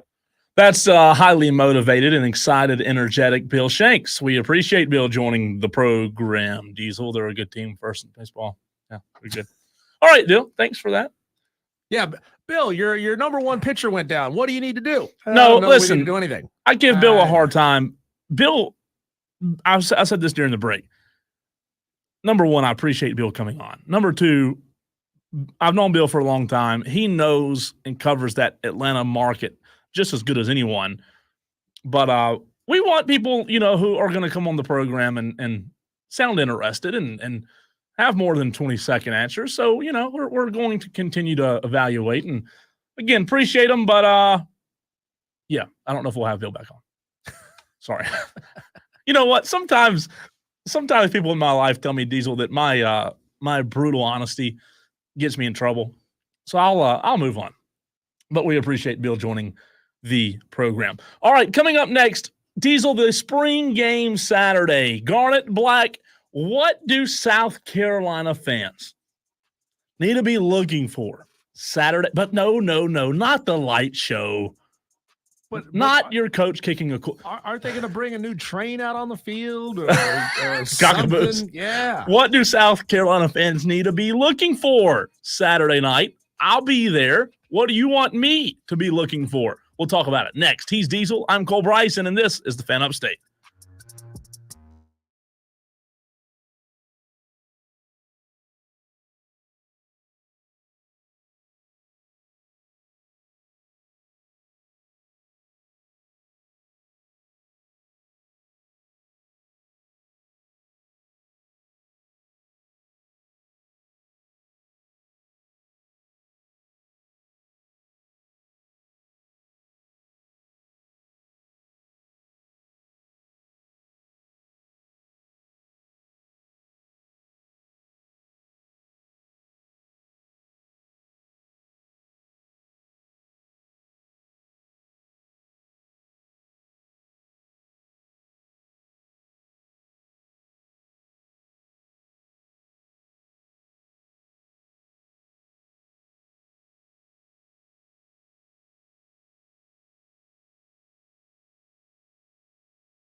already getting some questions in on the text line. South Carolina's Garnet and Black spring game Saturday. The first half really is the only half that matters, because in the second half, like most teams do for the spring game, it'll be a bunch of walk-ons and guys you've never heard of before. So in the first half, what should we be looking for Saturday? One texter says, Cole, I need to know what the offensive line and defensive line look like, improved, same, or worse. Also, wide receiver height and length is an issue on this team. I need to know if wide receivers win any one-on-one matchups with DB with a size disadvantage. That's a good question. Well, two good texts. Yeah, so I'm going to address both of those things. I don't know how much you actually learn about your O-line in a spring game, because the rushers know they can't touch the quarterback. So they may be taking a little something off of it. And I do wonder, Cole, if any O-line players are coached to let guys through, knowing that they can't hit the quarterback. They're not going to injure Lenore Sellers because they want to put him in situations where he has to scramble, where he has to move. I don't know. Like, it all depends on what scenarios it does. The I'll say this. cook up, right? At Clemson, there were a lot of, like, those guys, those linebackers, especially Sammy Brown, first play of the game, those Clemson defensive players were coming in hot. Were they? They were coming in hot. And again, it's probably different for every team. I think a lot of it has to do with these guys are probably tired of the practice drills and want to have some full speed reps. Well, the thing that gets me now is that most spring games have their own creative scoring systems, right? It's no longer, all right, we're going to have the first team offense play the second team defense, and we're going to have the first team defense play the second team offense. Yeah, I think it's team by team. Actually go out and play a game. Now you score points because you did this. You had a reception over 15 yards, so that's 2 points. And like, the scoring system doesn't make any sense, and they can literally award points for anything. See, I hadn't seen that. You haven't seen a team do that? No. I have. I don't like that. And the systems don't make any sense. I don't like that. You know, you just go and you watch it. Like, I want real football. Like, whoa. Nobody put the ball in the end zone. Why is the score 6-0? I don't get it. Yeah, that's dumb. You score points for busting a run. Yeah, that's the reception. dumbest thing. Well, why would you do that? That makes no sense. Why wouldn't you just play another team in your spring game? You could. Then everybody be hurt, but you could. Yeah, all right, a spring game too. Saturday's we're gonna spring game. We really are. It's good though. We're Batman and the Joker. It's ongoing. I think that in the first half, the limited snaps, I'll say limited. I don't know how many snaps Lenore will get, but I do go back to last year's spring game. Last year's spring game is where Lenore showed signs and flashes of being really good. That's where South Carolina fans really got excited about their quarterback, their potential quarterback for the first time. What I will say is this. For South Carolina, I don't love, and I hope I'm wrong on this, I don't love their current receiver room, just to be honest with you. To the texter's point, they're not on paper, they're not the most, tall. They're not the tallest guys in the SEC. They're not the longest guys out there. Receivers are transferring to Ole Miss. Sure. I don't know that Lenore is going to have, and again, this is a spring game, right? You have to take it for what it's worth. I don't know that Lenore Sellers in year one as a starter will have the weapons around him he'll need to really reach his full potential. I think Lenore Sellers' ceiling is very high. I like what I've seen from him. I really have. He to me, he seems like a quarterback that is not just one-dimensional, but can really threaten in both aspects of the game. Yeah. However, for me, Diesel, I want to see, and again, we'll only see it for a half, but I want to see the biggest thing I'll be watching for Saturday night. We talked to Wes Mitchell a little bit about this the other day. I want to see what guys on offense, skill position-wise, really start to separate themselves from everybody else. Well, when you talk wide receiver, you don't have a whole lot of height and length with any kind of upperclassman. Nick Harbor is probably by far going to have the most talent on the team, and he's 6'5", 242. Good receiver. As a sophomore, yeah, should be a very good receiver for South Carolina. But, you look around, you're like, Mazeo Bennett, he's 5'11". He's a little dude, right? Yeah. Amari Hudgens-Bruce, 5'11", wide receiver. So, maybe these guys have sure hands, and I hope they've been working on their handwork over the offseason, because they're certainly not going to go up and win any 50-50 balls up high. They're going to put that pretty heavily on Nick Harbor this year. Outside of that, DeBron Gatling, 6 feet tall. Elijah Caldwell, 6'1". Like they don't have a whole lot of big body wide receivers. And then when you're stuck in that situation, and Nick Harbor's your only 6'5" wide receiver or taller, everybody knows what you're going to do with him. Well, right? I think from what I've heard from Columbia sources is that they really expect Mazeo Bennett to be a standout freshman. Kind of similar to what Clemson experienced last year in a way. Mazeo Bennett, it's funny that both of those guys from the same high school, right? But Mazeo has a chance to be a really good piece for that team. They're going to need him to have a really good, to have a good year. I'll say this. I am excited, though, to see what this receiving core looks like as a whole with the new face that's guiding that receiving room now, right? Obviously, the addition of Sean Elliott in the offseason, I loved that addition.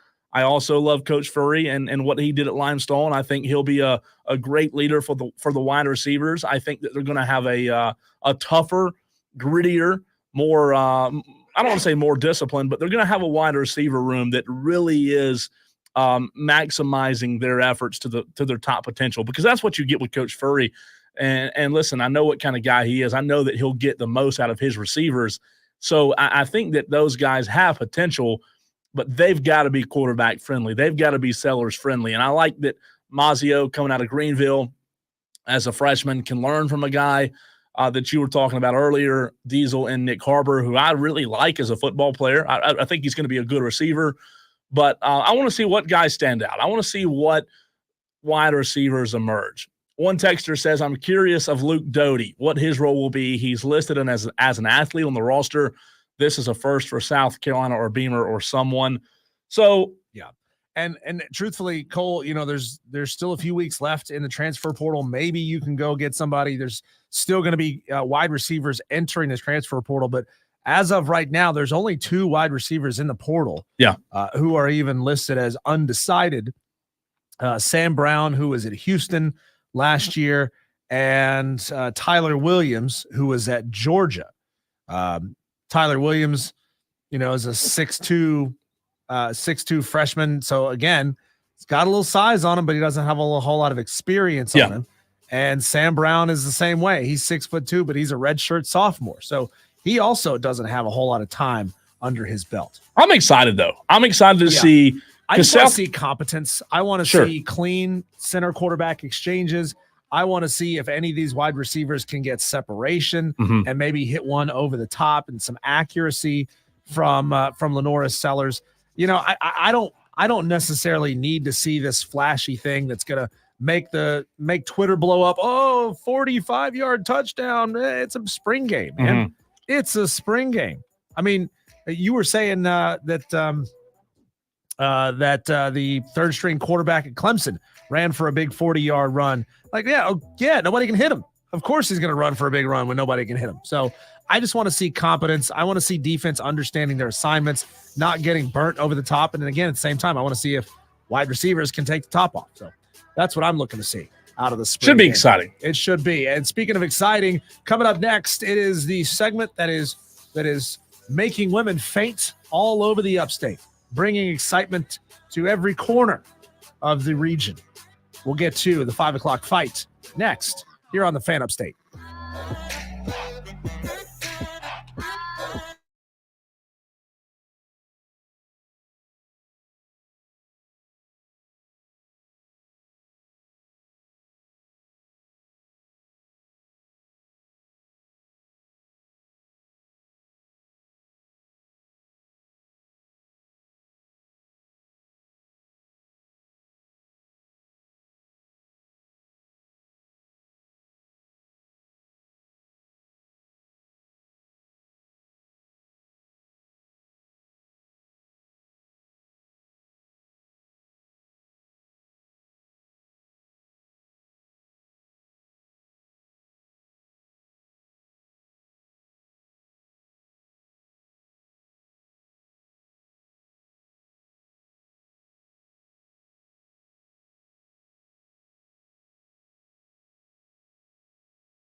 We looked at Clemson's midweek game against Charlotte as hopefully a get-right game.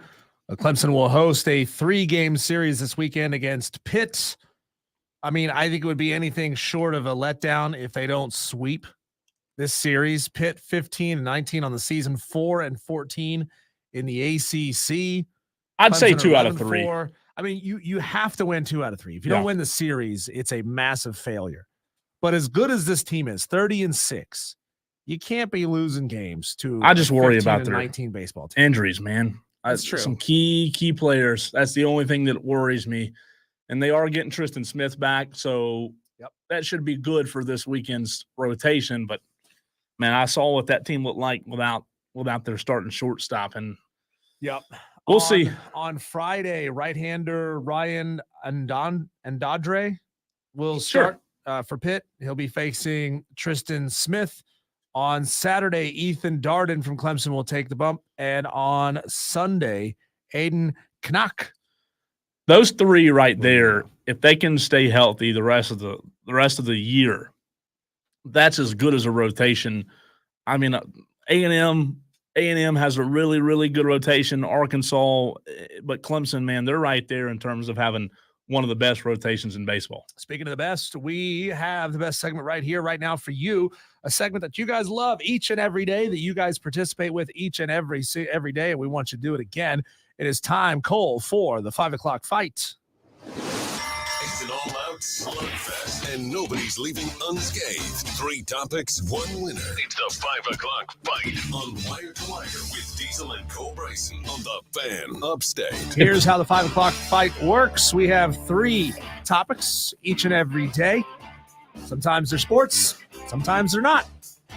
We have to disagree. We have to argue opposite sides of whatever it is, and you decide who's right. You tell us who wins the 5 o'clock fight. Round 1, fight. All right, Diesel, you put this question out there, and I wish very badly that this would happen. But the first round of today's fight is, will the MLB one day, tomorrow, 10 years from now, 50 years from now, will they ever reinstate Pete Rose? Well, Please Pete tell me something convincing. 83 years old. So time's running out. If they're going to do it, I think they're going to, news is going to come out one day that Pete is in terrible health and he doesn't have long for this world. And then they'll do it, which I think might be the most disrespectful thing Major League Baseball could ever do to a guy like Pete Rose. So I say yes. I think they do reinstate him, but only like on his deathbed or even posthumously. That is rough. That is so rough. I say no. They will never reinstate Pete Rose with the way that leagues have formed a wall, a barrier, if you will, against gambling.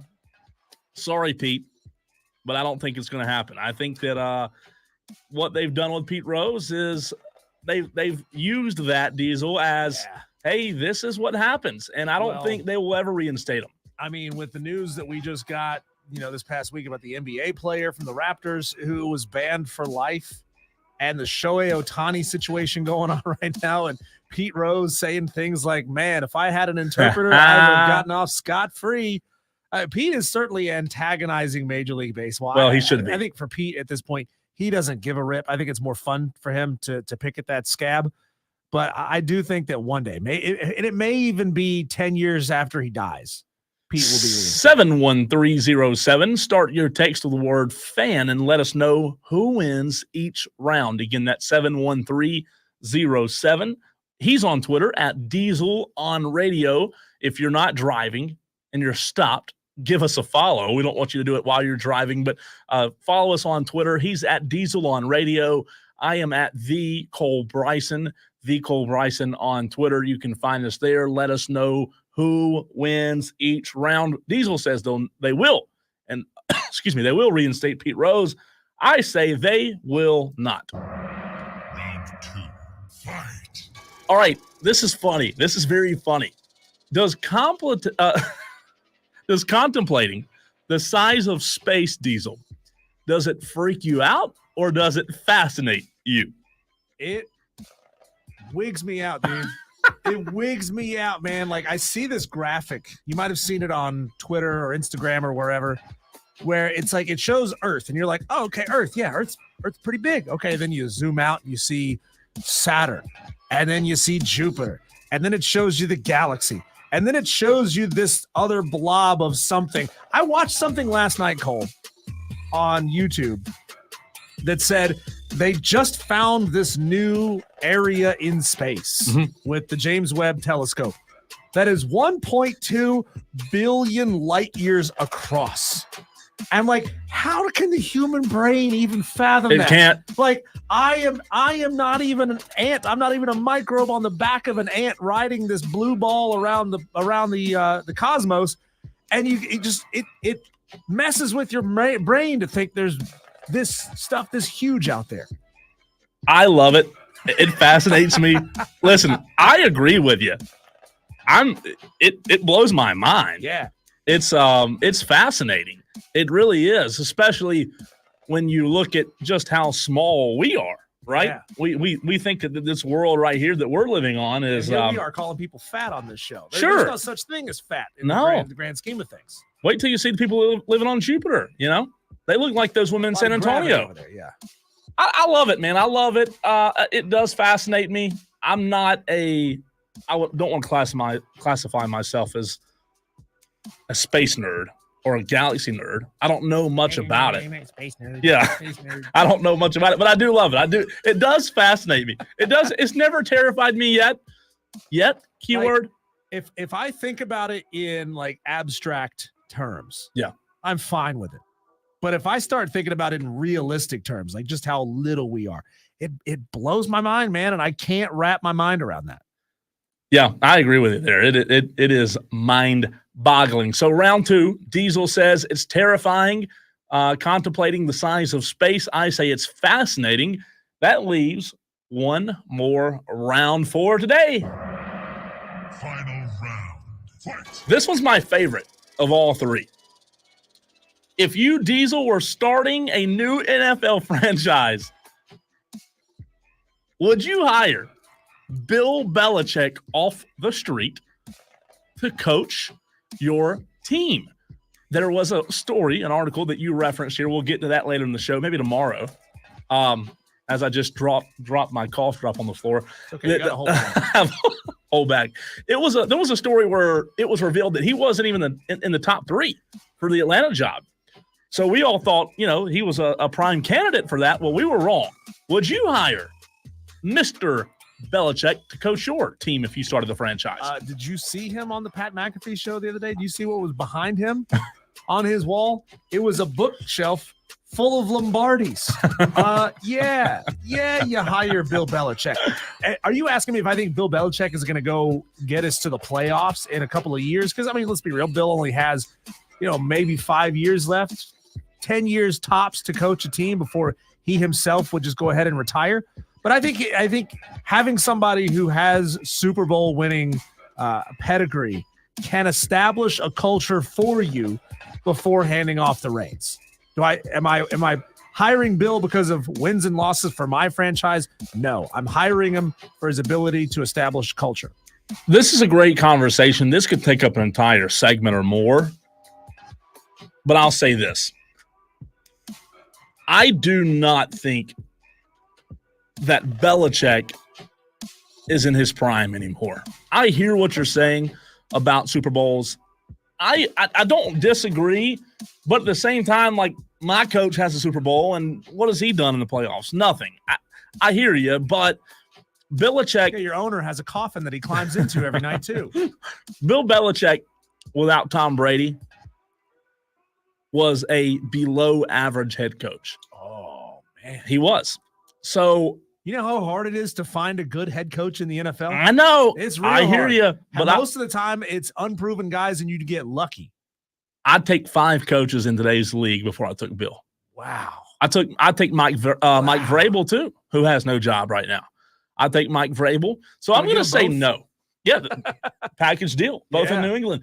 Let us know what you think. 71307 is the way to text into the program. Please start your text with the word fan. If you want to know how to get a question, a debate into our 5 o'clock fight, well, I'm glad you asked. What do you want Diesel and Cole Bryson to fight about next? If you've got an ass, I'll kick it. Submit your topics to Diesel at thefanupstate.com. Subject line fight on the Fan Upstate. So were you surprised when you saw that article that he wasn't even top 3? Well, it's funny, you know. I mean, we all know that Bill Belichick is an arrogant dude, and we all know that he rubs people the wrong way. I mean, you can't.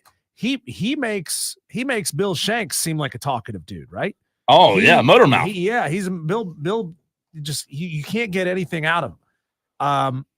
But like it just feels like he thought I'm just gonna slide my resume under the door, and they're just gonna hire me because I'm Bill Belichick. I don't really have to work for it. I don't have to campaign for it. I don't have to do all the things, you know, that people who are trying to get jobs do. Like I've heard people in a radio call will send a shoe to a program director saying, hire me because I want to come back and, you know, pick up my shoe. I've got the other one and I need that one back. Wow. I can only get it if you hire me. I did not know that. Yeah. I mean, that's fascinating. It's just a cheesy way that people go about trying to get jobs. I mean, Bill didn't even do that. Didn't leave a shoe? No. I'll say this. I do still have a ton of respect for Bill Belichick, as I'm trying not to choke and die over here.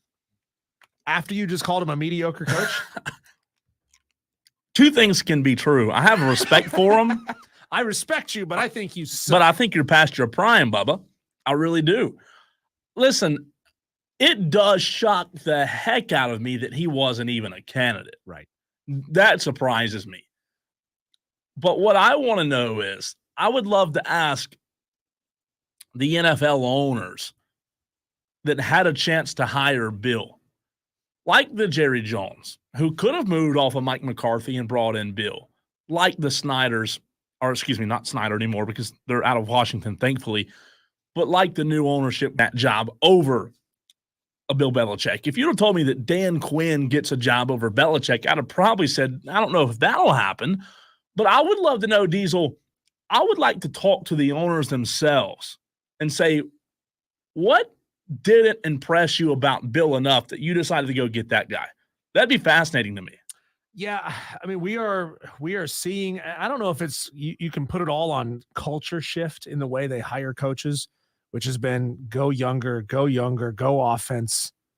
I don't know if you can put it all on that. I mean, I still think the Falcons got it right with Raheem Morris. I think Raheem Morris is probably a better candidate than Bill Belichick is. He's a younger guy. He's a more energetic guy. He's an offensive guy. He's a guy who's been on that team, in that franchise before. So he knows the franchise well. Carolina too.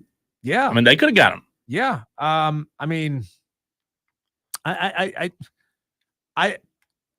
think Bill, you're right. As a head coach, and the fact that he wants his franchise to be built in his image, to be this, it's my way or the highway. I am the monolith. Everything runs through me. I don't know that level of stubbornness is the right trait in a head coach. However, not anymore. No. But Bill is also, he has experience in building a team that can win. He does. I mean, it certainly helps when you got Tom Brady. That changes everything. But, you know, you're just one draft away from finding that Tom Brady. You just never know. 844-FAN-PHONE. That's 844-326-3663 is the way you can get in touch with the program. It's the Renewal by Anderson phone line. JD wants to chime in. What's up, man?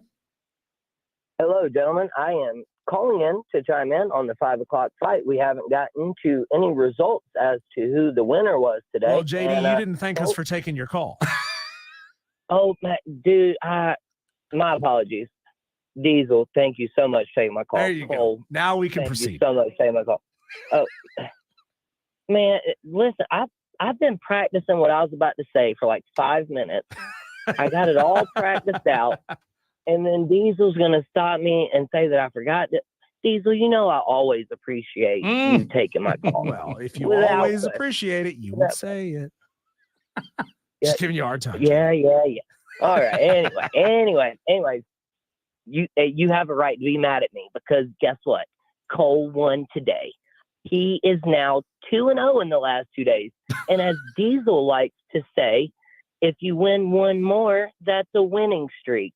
So you know what, Diesel? Put that one in your pipe and smoke it. It has happened before. It has happened. But no, gentlemen. That's why I get my groceries from Uber. Yeah, right. Yeah. The Instacart, a-holes, man. I tell you, you don't want to get groceries from those guys. Probably eat your potato chips. You don't want to get groceries from those guys. They spend their time drinking, listening to radio hosts at Dave and Buster's while they're out shopping with people. Appreciate it, JD. Thank you, JD. Man, I gotta take it on the chin. Cole, you won. Let me get my sports takes in real quick. Sorry, Cole, man, you won today. Absolutely. I gave y'all a tie in the second round, so Diesel could have won it there, but Pete Rose, he'll never get into the Hall of Fame strictly because they've legalized all this gambling.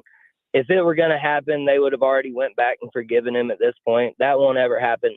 As far as Bill Belichick goes, if he didn't get hired this year, I highly doubt he's going to get hired next year. Wow. And I mean, I, for one, as a Panthers fan, I was glad we didn't hire him. He wants too much control, and he's shown no success. Maybe in JD draft. though, like have you seen all these interviews that Bill Belichick has been doing over the past couple of weeks? The dude is actually smiling. He seems happy. He seems energetic. Give me that Bill Belichick. If he can come in and say, I'm this guy now, I love the thought of Bill Belichick for a couple of years. No, I agree with that. I absolutely, I will not argue it. Yeah, if that's the guy you're getting, but I'm wondering if you're only getting that guy because now he's kind of swapped to analyst role. And don't get me wrong, he's only 15 wins away from being the greatest winning coach, in NFL history or whatever it is. So I wanted him to have that opportunity. And maybe there's a team that's bad enough that they're like, hey, man, if he can come in and get us 15 wins, get us this notoriety for getting him to be the winningest head coach, maybe that's something that you can market and definitely from a business perspective, wrap your head around. But I think a lot of football guys were scared of him. And if Robert Kraft said anything to Arthur Blank about not trusting him and not hiring him, how many other people did he tell that same thing to? But gentlemen, always thank you for taking my call. Yeah, man.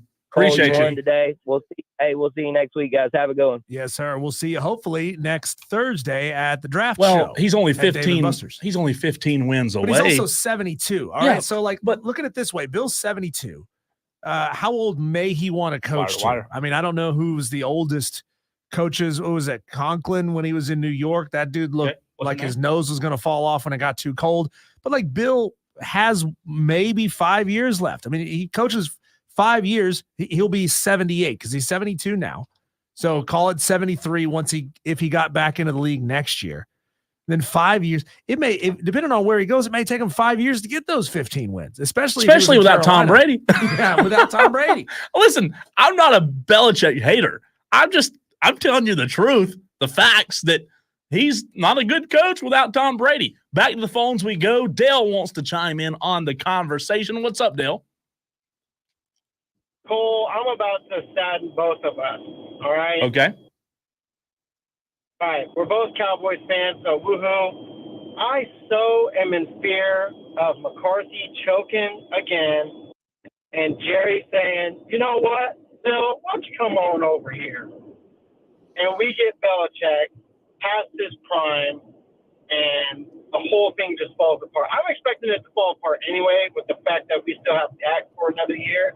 Hopefully, this is it for Dak, and we find something else. So, Dale, let me ask you this question on Belichick. If you didn't get rid of McCarthy after McCarthy got railroaded by the Green Bay Packers, you're saying that they're finally going to do it this year? I would think so, because you've got to be done with these first-round exits. You've got to. I am. What's the definition of insanity? Doing the same thing over and over and over again, expecting different results. Is Bill Belichick not, because he is, in my opinion, In your opinion, Dale, is he not a lateral move from Mike McCarthy? I think okay, lateral at best. Dale, as a Lateral diehard at best. Dale, as a diehard Cowboy fan, I just want to know, what color truck nuts do you have dangling from the rear end of your Carolina squatted pickup truck? First of all, it's a Camry. Thank you, Dale. Don't let Diesel troll us too much, man. Don't let him do it. I'm not. I've been listening to Diesel for 7 years, even when he was back up with Stearns. So look, Diesel ain't nothing. We appreciate you. Oh man, he's gonna compliment me and then he's gonna dog me in the same sentence. Dale, come on. Listen, we appreciate the phone call, Dale. 844 fan phone. Nothing surprises me with Dallas anymore, Dale. I hate to say it, but nothing surprises me at all. Good stuff, though, Diesel. A ton of interaction that we'll get back to later on in the program. Always 5 o'clock fight, man. We don't get better interaction from any other Keep segment. it coming every single day. All right. My best bet for the NBA champion that's going to be crowned in a couple of months. I watched the play-in games last night as well as Wednesday night. Not always is the best bet who you think is going to actually win. I'll tell you what I mean by that coming up next. He's Diesel, I'm Cole Bryson, and this is the Fan Upstate.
You know, a lot of times those who make bets, Diesel, and I say those, not me, those who make bets, a lot of times just pick the favorite. And there's nothing wrong with picking the favorite, especially if you're picking Scotty Scheffler, because you'd win a lot of money. Give me chalk or give me death. Right. But when you say the words best bet, it doesn't always mean, well, who's the favorite to win it all? For example, I love looking at live odds. I love the NBA. And now that the NBA playoffs are pretty much set, there's still 2 play-in games for the final spot on Friday night. However, Diesel, what's interesting about this is the favorite to win the NBA championship right now by a large margin is the Boston Celtics. Right now, the Boston Celtics are plus 125. So what that means is if you put $100 on the Celtics to win, you're going to get a payout of 135. So like if you don't want to have much margin between your bet and the winning wager, sure, play the safe odd. But when I say the best bet, if you're a conservative kind of guy that you don't want to really take a risk, you're going to be taking the favorite a lot of times. But I look at a bet like the Dallas Mavericks, Diesel, or the Phoenix Suns. Dallas right now plus 1,600 to win it all. Phoenix plus 2,000. Phoenix is a really, really good basketball team with Kevin Durant, Devin Booker. When they're playing well, they're really, really good. 49-33 on the season. Sure. So if I say to you, let's make the best bets for the NBA champion, whoever's going to win it all this year, this summer, you may say, okay, let's play it safe and put $100 on Boston. I look at it from a perspective, okay, let's pick somebody that could be not a dark horse necessarily, but somebody that may not be the overall hands-on favorite. Phoenix Suns, Diesel, at plus 2,000, you put $100 on it, you're winning $2,000.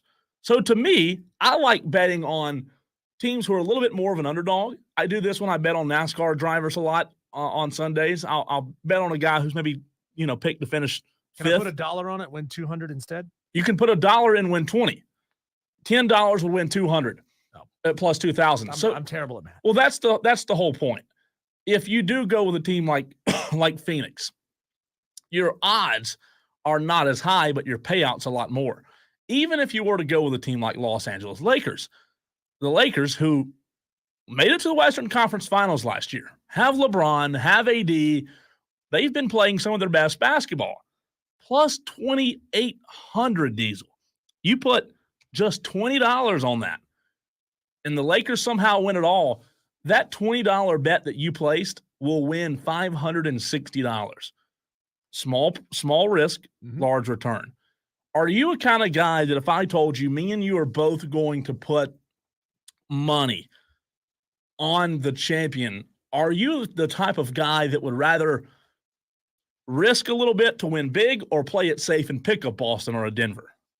I mean, these things are so chaotic down the stretch. Yeah, I mean, Boston is the best team, 64-18 on the season. The other 1 seed in the West is Oklahoma, 57-25. So they were 7 games better than the second best team in the NBA this season.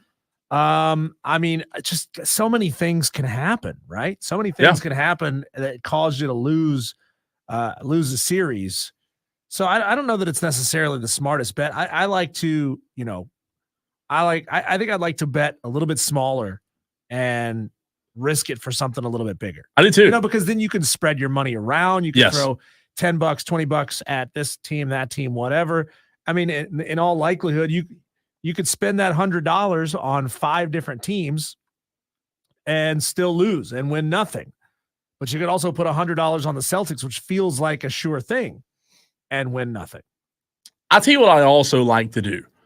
I also like going with a series like the Clippers and the Mavericks, 2 really good teams. A game or a series, rather, in my opinion, that will go probably 6, maybe 7 games. It's going to be a battle between the Clippers and the Mavericks.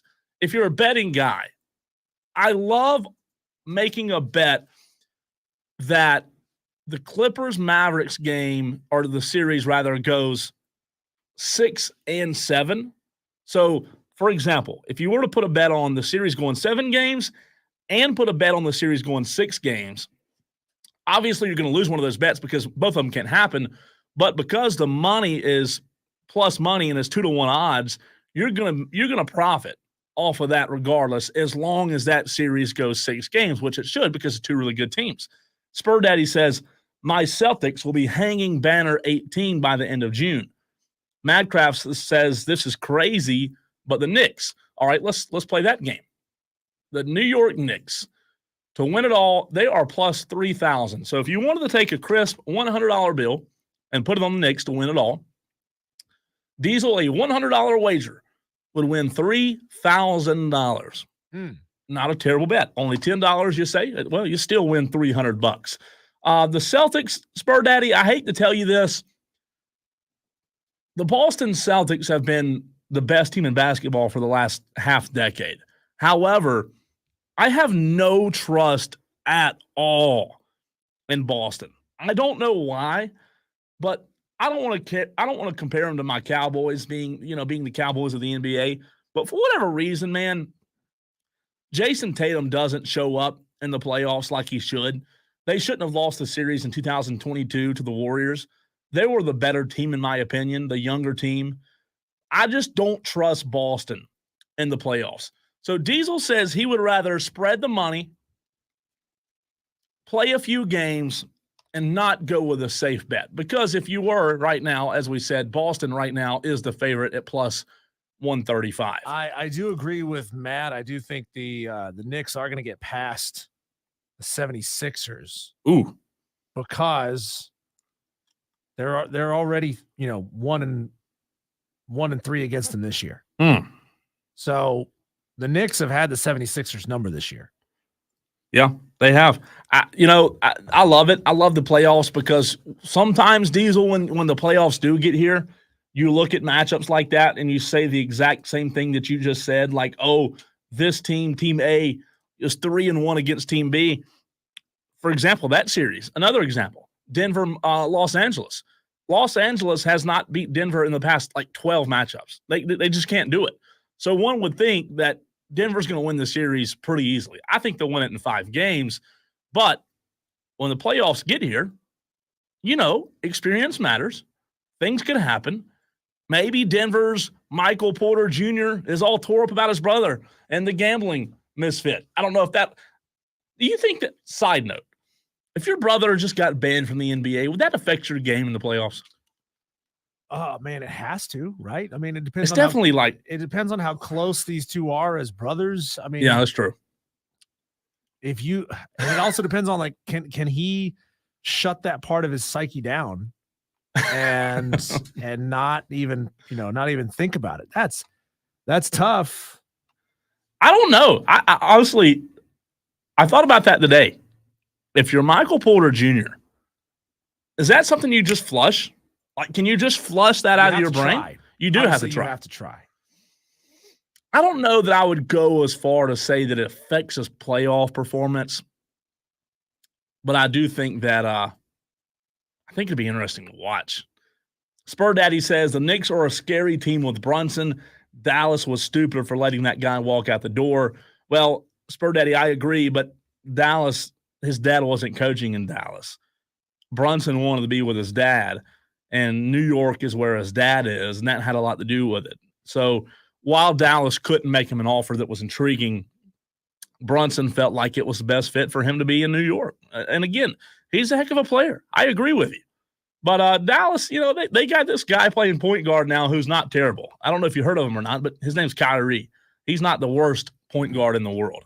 But I may place a few Diesel, 1 or 2 bets on, a team like the Timberwolves at plus 2,400 or the Suns at plus 2,000 because I love a good return, a big return like that.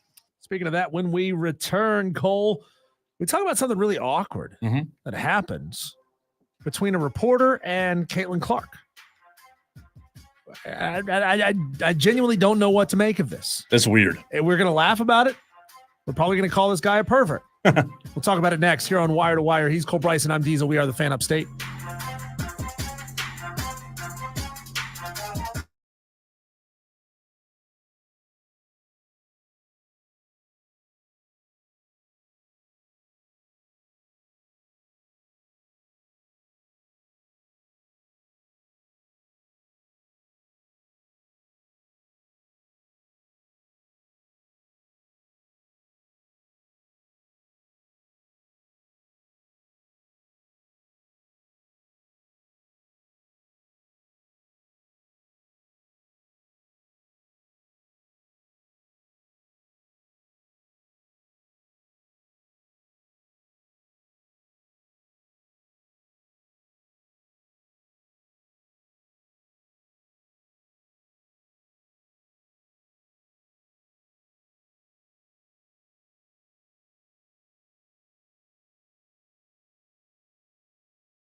So we're trying to find out what exactly we think Greg Doyle's intentions were when he hit Caitlin Clark with the cringiest exchange I think he possibly could have hit her with. It was Caitlin Clark's introductory press conference with the Indianapolis Fever. Yeah, it's pretty bad. Pretty bad. And like first, I want you to hear. We're gonna play this a couple of different times and see if we can parse this guy's words. I'm gonna give you a sense of like this dude is not new to this. Okay, he is not new to this in any way, shape, or form. But here was the audio. Here's the exchange. Hi, Caitlin. Greg Doyle, Indy Star. Real quick, let me do this. He does the little hand heart thing. You like that? I like that you're here. I like that you're here. I do that at my family after every game, so. Okay, well, let's start doing it to me and we'll be able to get along just fine. So, question is... At that point, it doesn't even matter what my man's question is. Doesn't even matter what Hannibal Lecter wants to say after that point. What did he say at the beginning? I'm glad you're here. I'm glad you're here. That's so weird. So, like, some of you may be thinking to yourself, well, maybe he's new. Maybe he's nervous. Maybe he's never interviewed a big star like that. Wrong.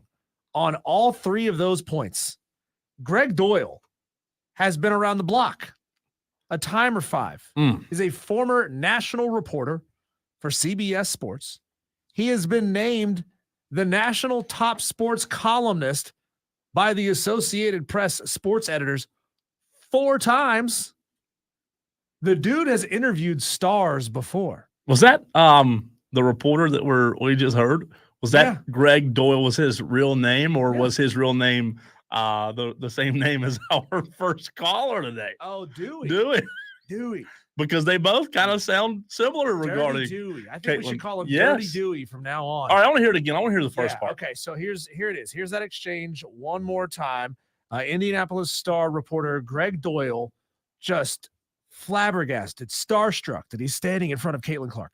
Hi, Caitlin. Greg Doyle, Indy Star. Real quick, let me do this. That's the heart sign, right, with your hands? You like that?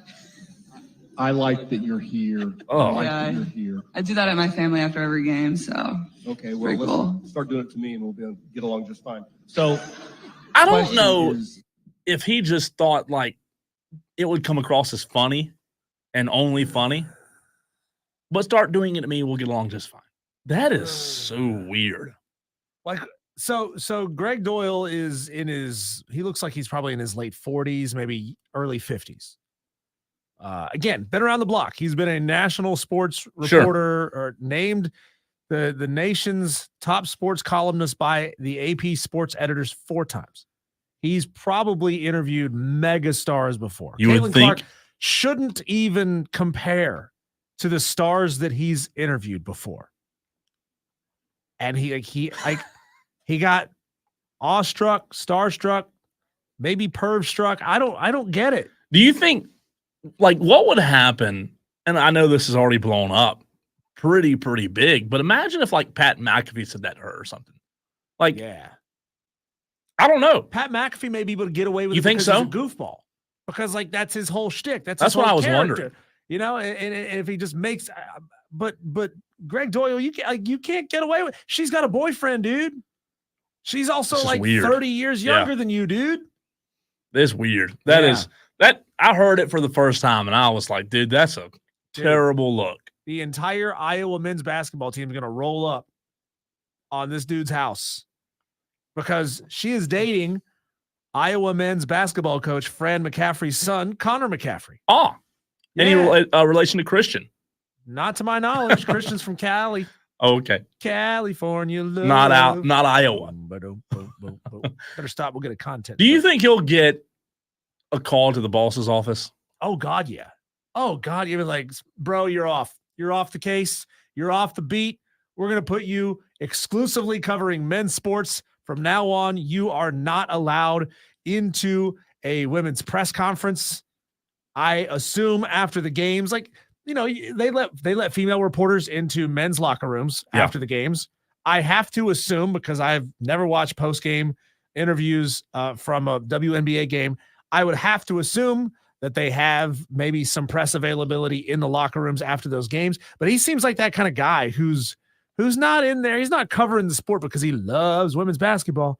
He covers the sport because he loves fit young ladies. It's weird. It's weird. It's cringy. It doesn't make sense. Madcraft's good point from Madcraft. He said Pat McAfee wouldn't sound that awkward when he said it. You know it was a joke. Be over the top. He'd be like, "Hey, Caitlin, bam. Hey, Caitlin, bam." Instead, we all cringe, says Madcraft. I agree. It's definitely I don't know that I'd go as labeled as a weirdo for a very long time. Yeah, I don't know that I'd follow him. I don't know if I'd go as far as saying that he should be like fired. No. But he definitely needs a change of scenery. Yeah, he can't be covering women's sports, especially when you've already seen he's got some proclivity towards Caitlin Clark. Hey, one more time, Diesel, for those just tuned in. One texter said they missed it. For those in the back. Yep. Here we go. This is audio of Indy Star reporter Greg Doyle in his first exchange with Caitlin Clark after she was the #1 pick with the Fever. Hi, Caitlin. Hi. Greg Doyle, Indy Star. Real quick, let me do this. He does the little heart hand thing. You like that?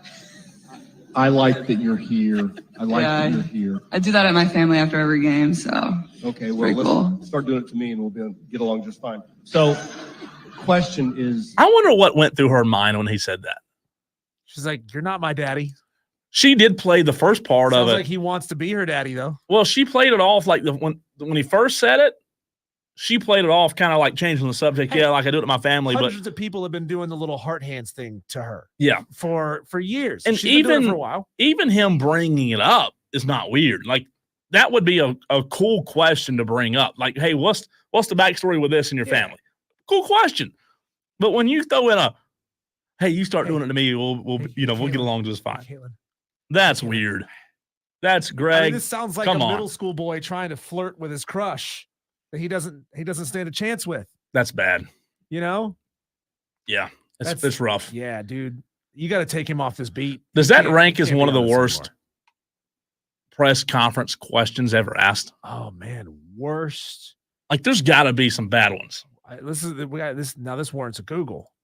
That's what I'm saying. Like, you think of anytime you think of a press conference, you have some iconic answers, right?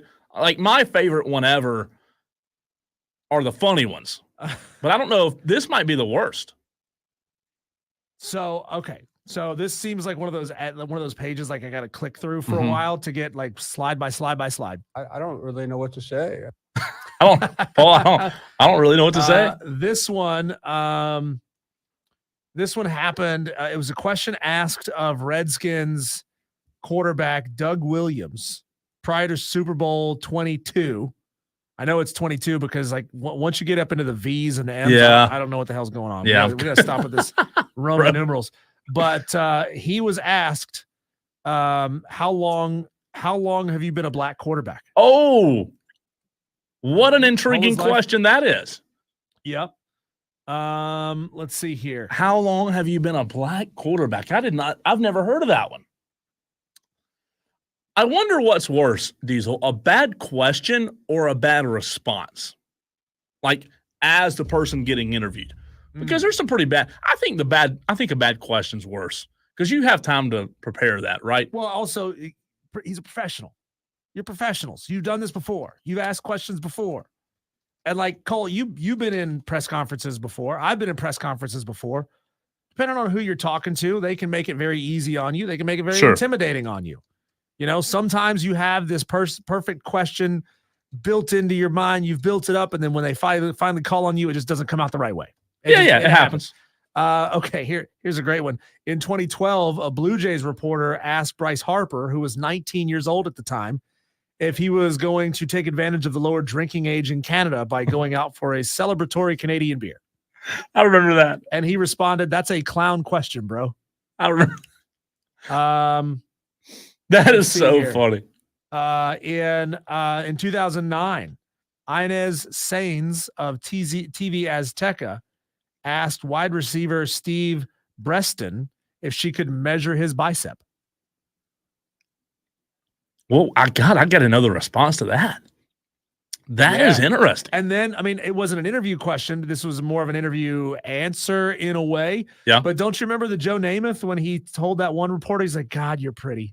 He's like, I'd like to kiss you. Yes. Yes.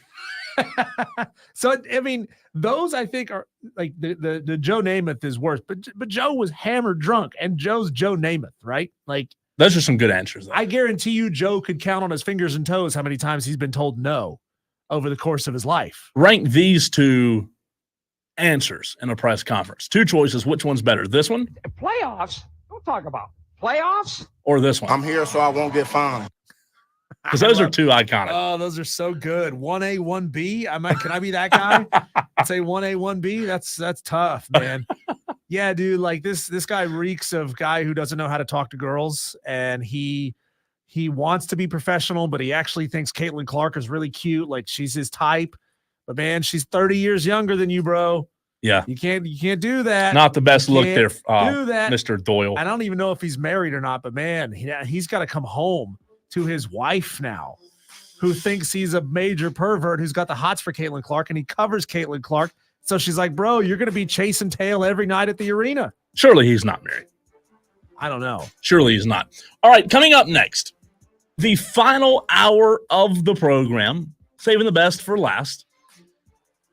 What did Jason Kelsey lose in a pot of Skyline chili? Plus, our NFL draft game continued. All on the other side. He is Diesel. I am Cole Bryson, and this is the Fan Upstate.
The Fan Upstate.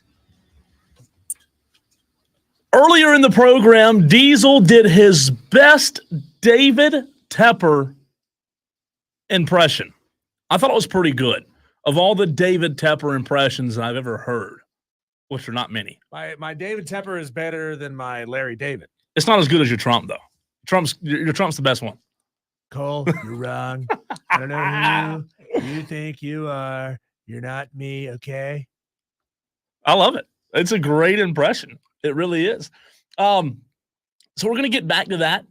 Obviously, that was in the first hour of the program, and we realized that we have a brand new audience here at 6 o'clock, Panthers fans. Right now, I want you to do me a favor. Get your thoughts in before we get back to this game, because we are going to take a quick detour to something that happened with Jason Kelce, and then we're going to get right back to this. But before we get to that detour, let us know by text. Also, the phone lines are now open. As of right now, they are open. 71307. Start your text with the word fan. Phone lines, renewal by Anderson phone line, 844-FAN-PHONE. That's 844-326-3663. I want to know from Carolina Panthers fans in the upstate. Before Diesel and I get into this Panthers discussion, this draft game, as I called it, when we did this back in hour number 1, what would be the one thing that the Carolina Panthers could do on Friday, next Friday, a week from tomorrow, that would absolutely piss you off? What would make you madder than you know what? What would just grind your gears? Because every Panthers fan that I've talked to wants this to happen. They want that to happen. They want the Panthers to take this guy or that guy. What would it take for David Tepper to make you more upset than you already are? Because you're already pretty upset. Let's be honest. What would it take to piss you off even more? Get those thoughts in. Also on Twitter, at Diesel on Radio. That's where you can find Diesel. I'm at the Cole Bryson. But what was this, Diesel, about Jason Kelce's Super Bowl ring? Yeah, Jason Kelce, he's a party dude. He's a fun dude. He's also a fat dude, fat bearded man. I know Rob and Lonzo love fat bearded men. But Jason Kelce, while filming an episode of their New Heights podcast, revealed that he lost his ring in a big vat of Skyline chili. It says here, Kelce, along with his brother Travis, held the Great Lambaby Games at the University of Cincinnati. The competition between athletes and academics involved a game wherein competitors dove into pools of Skyline chili. Unfortunately for Kelce, contestants weren't the only ones taking a dip in the chili. Kelce said that he lost his ring in one of the pools, and it's now gone forever. Quote, I legitimately lost my Super Bowl ring in this event. They could not find it. We have still yet to find it. All of this stuff has now been thrown away. So I think we can safely assume that my Super Bowl ring is now in a landfill someplace in the Cincinnati tri-state area. Wow. This is a great message. I'm so glad you brought this up because I'm very passionate about this. This is a great reminder to everyone that's listening to what we're saying right now, that you should never purchase or consume what they consider chili in Skyline chili, because Skyline chili is not chili. And don't ever let anyone convince you that it is chili. It is a cesspool. It's disgusting. It doesn't even deserve to be fed to your dog, Diesel. Skyline chili is a joke. I'm glad he lost it. If he was eating Skyline chili, he deserved to lose it. It's what? Beans and beef in like a brown chili sauce over spaghetti. It's gross. Isn't that right? No, that's right. That's horrible. It's called Cincinnati chili. It's not chili. Oh, it's disgusting. Flipping. They also put it on hot dogs. Ew. The chili part sounds fine. I mean, unimaginative, yeah, but it's an Ohio thing. Yeah, but what's the deal with people from Ohio? They got no taste. That's terrible. People from Ohio have no taste in Are you anything. just blinded by the light reflecting off of all of the traffic cones and the traffic lane barrels all over your roads that you can't even see what it is you're eating? You just taste and you go for it. I mean, if I had to live in a place that was frozen like Hoth, 8 months out of the year, I think I would make some poor decisions too. Yeah. The best decision anybody from Ohio ever made was moving down here. That's Even true. though people here are like, we don't want you. That's true. There's a lot of them. So essentially, Skyline chili is like this nasty powder, this nasty chili powder. Is it supposed to be really spicy? It has a little kick to it. Okay. Not really spicy, but it's a meaty spaghetti sauce with beans. And if you live in the South and you eat chili in the South, which, by the way, real chili, like if it's cold, you want chili and whatever, cornbread, whatever you eat, is great, right? But Skyline chili, man, that's one of those things that should be banned forever. So Jason Kelsey did say, we've already put in the insurance claim on the ring, which the insurance company might have some things to say about whether they're going to cover it. If you're an insurance company who, I mean, I assume they didn't get them from Justin's. You don't think? No. But whatever company insures these things. I mean, Justin's does make some very nice looking rings. I'm not saying that they couldn't make them, but like if you're seriously telling me that the company that made your high school class ring also made Jason Kelsey's Super Bowl ring, or the same companies, I would laugh. I would too. There's no way it happened. Nah, it has to be some like high-end jewelry designer. Oh, is it? No, it's not. It's just I just Googled it. Wow. They do. Wow. Justin's does make the Super Bowl rings. That is the most trailer trash thing I've ever heard. Well, they're never going to be a sponsor now. Well. Oh, my word. They do. That's incredible. Jeez. They are assisted by Tiffany and Company. There it is. So Tiffany gives some recommendations, but yes. How do you even wear? You've seen how huge Super Bowl rings have gotten, not on the Cowboys. Okay, thanks, player's Diesel. finger. All right, end of the show. It's been a while. End of the show. But like, back in those days, the last time Dallas won one, they were the size of a typical class ring. Sure. Now it's the size of a friggin' golf ball. They're ginormous. They're huge. And so, like, why would you wear it to that, Jason? Why don't you have a fake that you wear out in public, and if you lose it, it's not a big deal? I mean, this is Shaq throwing his gold medal out the window all over again. I'm just glad it happened. I'm just really am.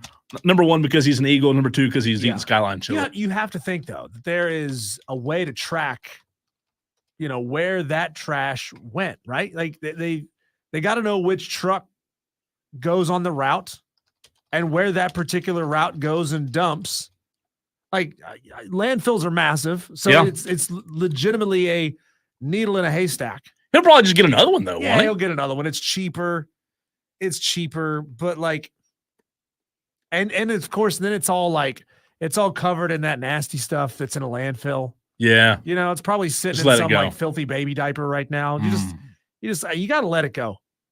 But still, that's gross. Somebody's gonna find it. You think so? I guarantee you somebody found Shaq's gold medal years ago and they just never said a word. They probably took it to a pawn shop or something and melted it down. Who knows? That's ridiculous stuff. Who knows? That is ridiculous. Also, a little follow-up on the story that we had in the last segment, Cole. This is a follow-up from Greg Doyle, the reporter from the Indy Star who had a really creepy question for Caitlin Clark, did the little heart hand thing to her. He tweeted, quote, "Today in my uniquely oafish way while welcoming Caitlin Clark," and he tagged her to Indy.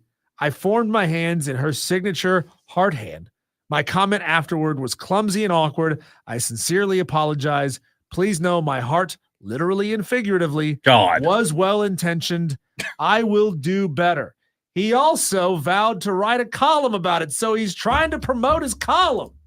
Greg, say something really weird and then try to parlay it into some more run. Come on, bro. Dude, the internet's blowing him up. Come on, bro. At Jackson Steve, you won't do better.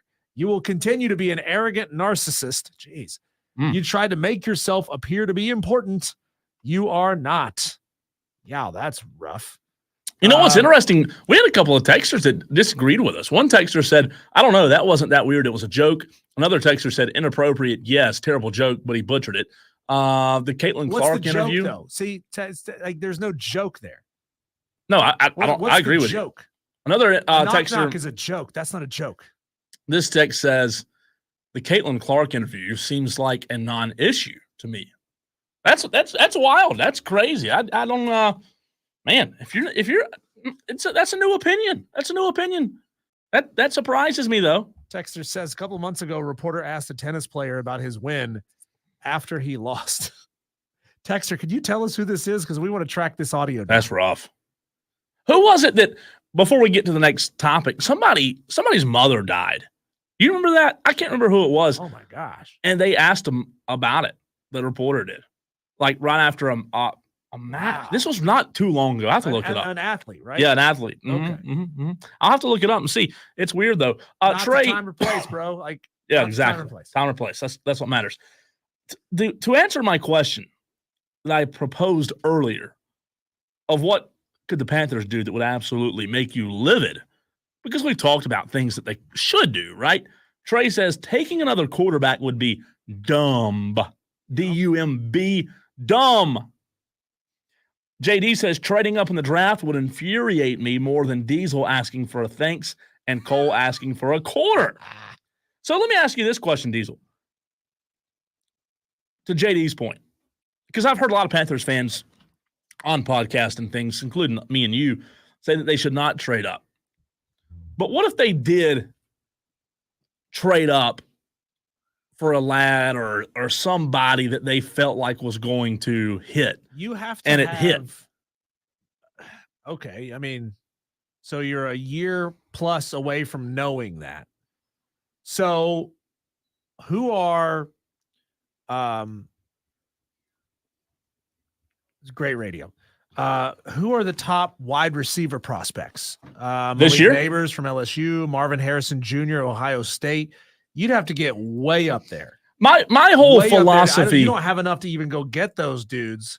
And if you feel like you have to trade up to go get Xavier Legette, no. That's a mistake. No. I mean, if Xavier Legette falls to you, yeah. If Adonai Mitchell from Texas falls to you, yeah. You take either of those two guys, but you don't trade up to go get those guys. This is a deep wide receiver class.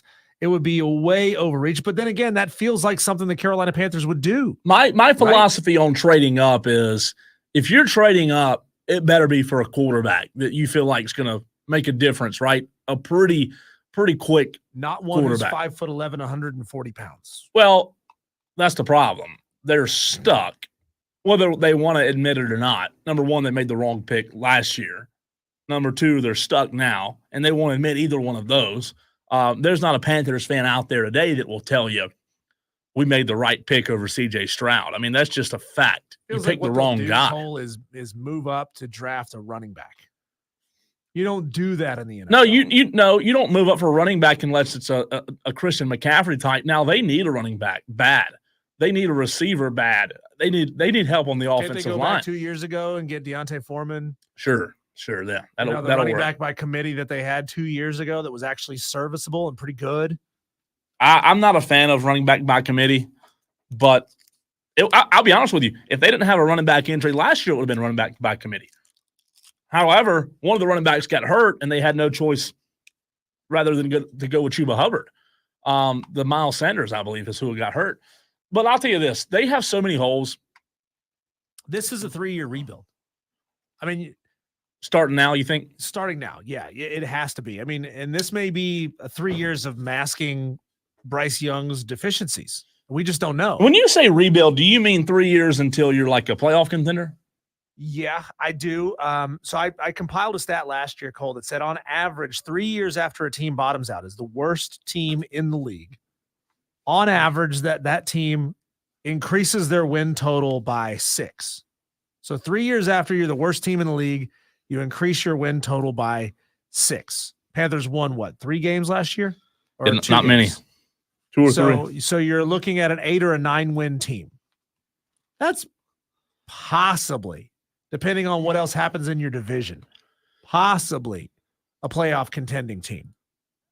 You have to believe, number one, and I hope the Canales, I hope the Panthers as an organization and their coach, I hope they do believe that Bryce is the guy, because number one, you have to believe that the guy you have is the guy. Number two, that's got to pan out. Like, Cleveland turned around pretty quick. As much as people want to hate on Baker Mayfield, Cleveland was not even they were a joke of a franchise. Baker Mayfield made, I'm tongue twisted, Baker Mayfield made them relevant. Same thing in Cincinnati. Cincinnati was horrible. Yeah, but Baker Mayfield had star power. Even when Baker wasn't great on the field, people were talking about. Well, that didn't make their team better, though. I know, but it still makes you relevant. Yeah, but he actually, they were actually decent. And they actually did a really good job of putting pieces around Baker. That's the difference. Will Carolina do that? Will Carolina provide Bryce with what he needs? To me, when you're looking at the Panthers, you're right. We've said it 100 times. They have a million holes, it feels like, right? It feels like there's so many holes. You have to duct tape this hole to get this hole to leak less, and then duct tape this hole for this hole to start leaking less.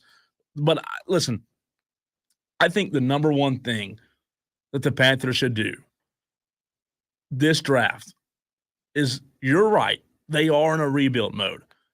You definitely do need receivers. You definitely need running backs. I hear all of that. But Diesel, if I'm Dave Canales and I'm David Tepper, the first thing I'm doing is I'm recognizing that I have a quarterback.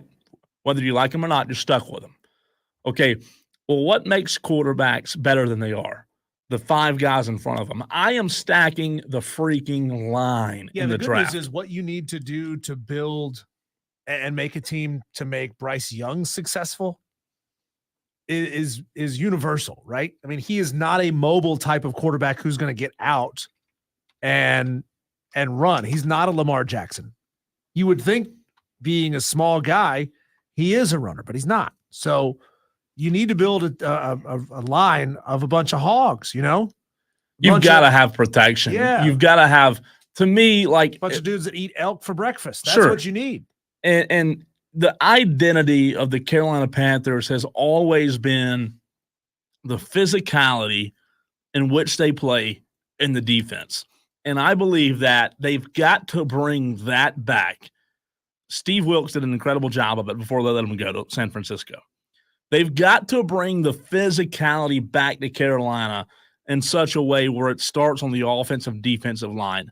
I recognize that you need receivers, but here's what I'm not going to do, Diesel. I am not, in these next 2 to 3 years, I'm not going to overpay for a free agent receiver or free agent running back just to make the fans happy because we have a big star-studded wide receiver. I'm going to invest all of my efforts into the offensive line and the defensive line, build the core of this team, bring back the physicality, and then once we're physical and we're able to start moving bodies and dominating on drives and putting drives together, then we'll start adding pieces on the outside. Every successful team in the NFL has always been built from the inside out. I don't care what you say. Every one of them. There's no good team that doesn't have successful interior play. You have to be really, really good on the interior to be successful. I agree. It's going to be fascinating to see where Carolina goes. I mean, sticking there with 33 and 39, going receiver and center or receiver and defensive tackle, that's pretty much scratch. That's what we expect them to do. And it's just like, please, Carolina Panthers, please, Dave Tepper, keep your fingers out of this thing and just let it be scratch. That's kind of what we really are hoping for in this draft. When we come back, Cole, we're going to have a great conversation with Bill Shanks of the Bill Shanks Show. A little 10 minutes we had with him earlier today, and get into power ranking the Major League Baseball teams so far this season in this young 2024 baseball season. That'll be next here on the Fan Upstate.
So on this show, we tend to look northeast quite a bit when it comes to sports.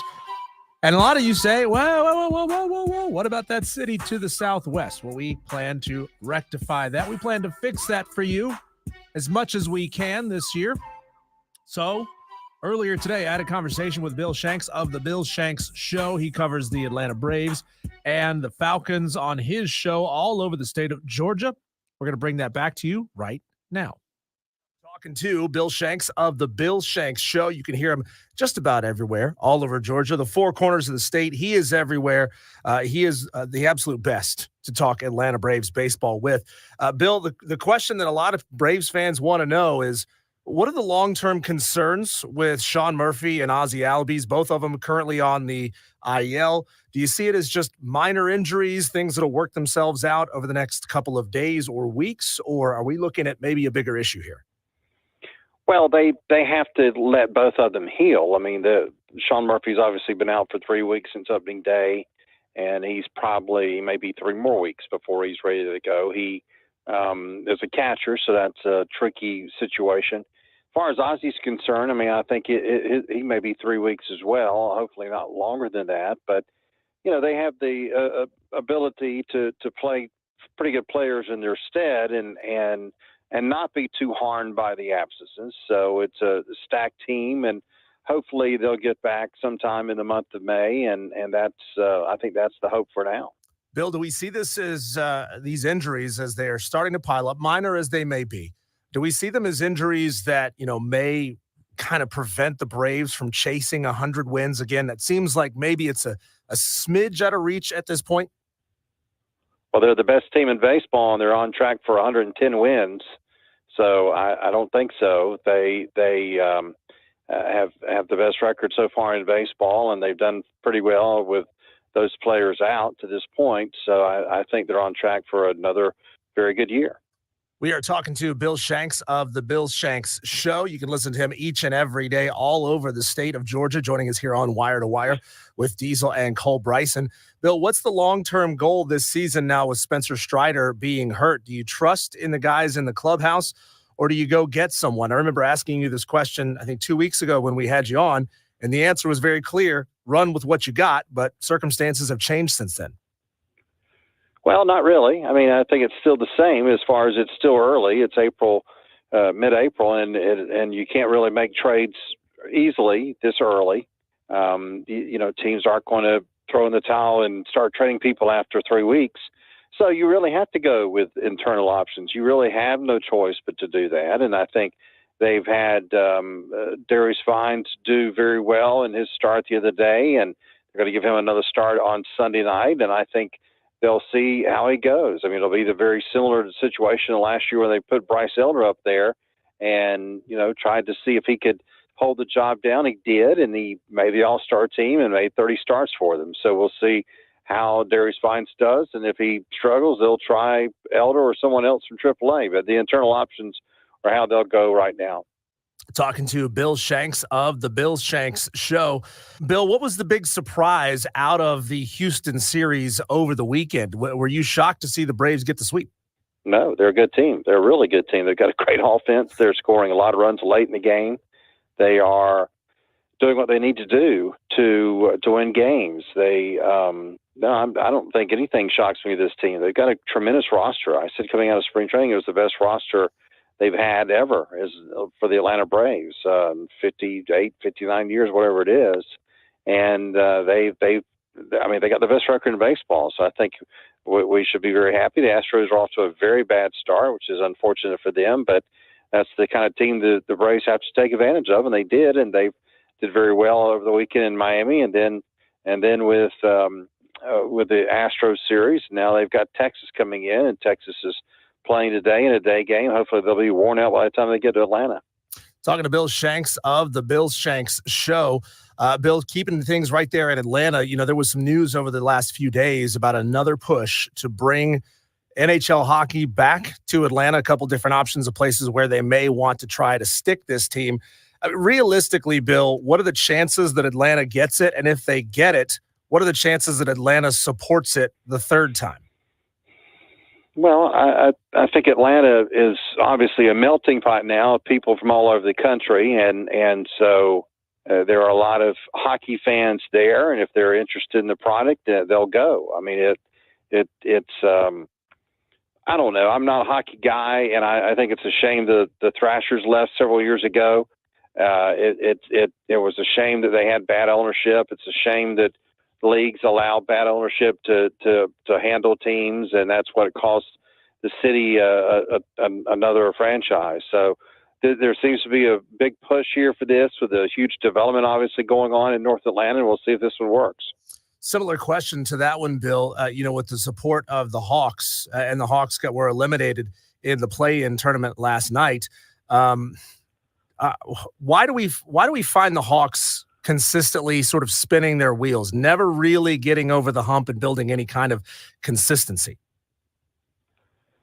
Well, I've watched the Hawks since 1979 when I was 9 years old, and it's been the same thing for the last 45 years. So, I mean, this is what I expect. It's the same thing, rinse and repeat every year. It's just a mediocre franchise. It's always been a mediocre franchise. They went to the Eastern Conference Finals 3 seasons ago and had 2 wins in the Eastern Conference Finals, were as close as they've ever been, and have backed up since then. They've been 6 games under 500 in the last 3 regular seasons. So it's now to the point where they're going to have to make a decision on Trae Young, and that's going to make it very interesting all season. And Bill, again, staying one more time with the Atlanta Hawks, why is it that, you said it, 40, 50 years of mediocrity with the Atlanta Hawks, a few seasons here and there that will pop up and be solid seasons. Why is it that we never hear anything regarding a move off of the city of Atlanta with that franchise? Is it just so entrenched in the city that no matter what happens, no matter how bad they get, that franchise will always be in Atlanta? Well, they're not at the bottom of the league. They're just mediocre. They've been mediocre forever, but they're not losing the franchise. I mean, they are. I mean, their owner wants to keep them in Atlanta. They've got a nice facility, so there's no danger in losing the franchise. They just need to get better and win. We are talking to Bill Shanks of the Bill Shanks Show. You can find him on Twitter. Just search for @BillShanksShow. Bill, a couple days away now from the NFL draft. Where do you expect the Falcons to go with their first pick? Well, I wish they would trade back a little bit. I think that's a possibility. Edge rusher is a position that is of need. So Dallas Turner has been mentioned a lot. They could move back and get Jared Verse from Florida State, somewhere in the teens. That's a possibility. Cornerback's a possibility. So, they have a lot of defensive needs that they need to address that they haven't really addressed in free agency. So we'll see if they go that direction. If there's one of those receivers there, that could be a possibility. So there's a lot of options for the Falcons there at number 8. If they pick what player, it will surprise you. Their needs, which all these teams have needs at this point. But if they pick who has been mocked, who has been linked to the Falcons, that if that's where they end up going, you'll lean back in your chair and say, "Huh, I didn't see that one coming." Well, I guess defensive tackle to a certain extent. We saw a mock about that earlier today, and that was a little surprising. But I don't think anything tremendously, because they're not a very good team. I mean, they've got a lot of needs. So when you've got a lot of needs, I don't think anything should surprise you. If it's a wide receiver, it shouldn't surprise you. If Joe Alt's on the board at 8 and they pick him, that's not going to surprise me. That'll make me happy. They've got a lot of needs, so I don't think nothing really will be too much of a surprise.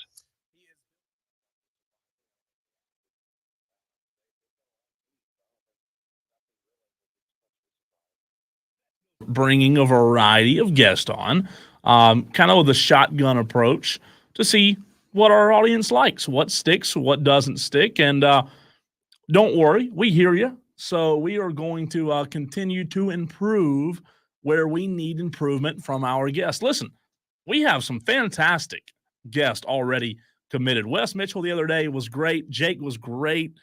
Tomorrow, Shane Connick, if you haven't heard him, he's one of the best. Diesel. To bring him on again tomorrow. Oh, he's so good, man. So we're going to continue in our Braves area to improve. We know that we recognize that we need to improve there, and we're going to do that for you. I want to power rank the power rankings.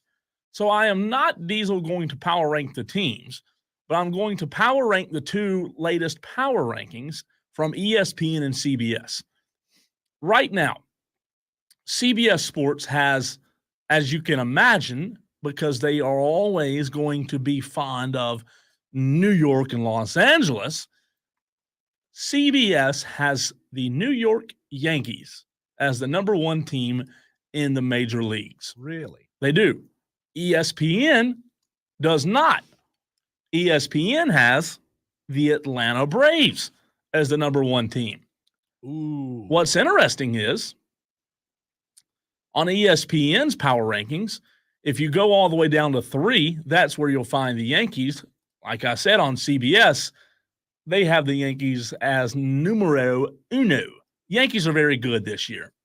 The Yankees do not concern me in the regular season. They've been good in the regular season for many years now. They have a problem, though, that the fans will happily tell you and admit to you that Aaron Boone is not the guy that leads this organization to a championship. As good as the Yankees are, you will mark it down on this program April 18th, 6:35. You will see a Yankees collapse. I don't know when it'll be. I don't know if it'll be in May or August or October. I hope it's October. But Diesel, you 100% will see the Yankees collapse. They always do. I'm not sold on the guy leading the Yankees. Judge can't do it by himself. Aaron Judge can't do it all by himself. And they're stepping up right now. So when it matters, they're going to have they're a full team effort. They seem to be early in the season, 13-6, a really good baseball team. They are 4-2 at home, 9-4 on the road. That's what really strikes me. They're really good on the road, as are the Guardians. You know, you win that many games on the road, that percentage of games on the road, you're going to have yourself a really good season, because then you're also very likely to win a lot of games at home. Obviously, if you can win on the road, you can win at home. You know, you look at who's leading in the American League West. Rangers are 6-4 on the road, 5-5 at home. Not a very good baseball team, even though they're 11-9. I do think that the Yankees and the Braves, the Dodgers are all worthy. However, to me, whether you want to believe in them or not, and if you hate them as much as I hate them, Milwaukee is definitely in consideration, in my opinion. I think you're at the point right now where it's so early, it's really hard to say what team is the clear-cut favorite, the clear-cut best. I'll say this: 50 games in before you really know anything. Well, you need to be at least 30, in my opinion. You need to at least be at 30 games in, get a really good sample size. Atlanta right now, they have the best lineup. They have the best rotation. Spencer Strider obviously hurt that rotation a lot. With Strider, they had the best rotation. The Dodgers rotation in the first 20 games or 22 games, Los Angeles' rotation has not been what it needs to be. Baltimore, in my opinion, is going to be a sleeper. I think Baltimore, they're very young, but Adley Rutschman, if Jackson Holiday can get going, they've got to figure out a way to cure the pitching meltdowns that they've had so far in the season. But I love what I've seen from Baltimore. I still think the Braves are the best team in baseball. Not trying to be a homer, but I think they are. I think Atlanta's number one. I think the Dodgers and the Yankees are right there, kind of 1A or 2A, 2B. But until someone says otherwise, even though Strider is done, even though Albies and Sean Murphy is on the IL, until someone shows otherwise, the Braves are the better team right now. They're the best team right now. They've had a very impressive start. I thought the sweep of Houston, even though Houston's had a bad start, their pitching hasn't been the best. But the adversity that Atlanta has faced early, in the way that they're just continuing to roll, it's been impressive, man. It really has. Yeah, what I like about the Orioles is how quickly they've been able to come back with the new management group or with the new ownership group. We had the audio a few weeks ago of them standing up in a bar saying, "Hey guys, I'm so-and-so. Here's my buddy Schmitty. We've been best friends since we were 9 years old. We're the owners of the Orioles. Yeah. We're buying everybody a beer. You know, you gotta just love an organization that has people who remember that this is a game. Sure. This is meant to be fun. And to do that, you know, it sets a precedent. Now, like, I don't know anything about the about the manager of the Orioles, Brandon Hyde. Mhm. Every photo that I'm looking at of this dude, he's got a smile on his face. So he seems like a happy, upbeat dude, man. And I think that can really help that franchise come back around and hopefully, you know, maybe if not this year, next year, push for a deep run. They've got some young stars. They really do. They have a chance to be good. There's going to be, when we hit the All-Star break, I think there's going to be a lot of traffic in the MLB at the top. And what I mean by that is I think there's going to be a lot of teams that are all sitting with a similar record. It may be 3, it may be 5, but, man, it was absolutely phenomenal to see the traffic last year. Hopefully the Braves don't collapse, but there's a long way to go. Right now we're 0.8% through we're not even a tenth of the way through the season yet. So it's still early, right?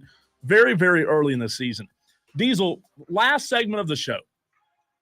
A few days ago, right here on this show, Wire to Wire, we talked about Caitlin Clark. Man, are you kidding me? Only $70,000 salary. WNBA, are you kidding me? Well, as of today, Caitlin Clark is a rich woman. We'll tell you how. Up next, he's Diesel. I'm Cole Bryson, and this is the Fan Upstate.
Diesel, I have a very important question for you.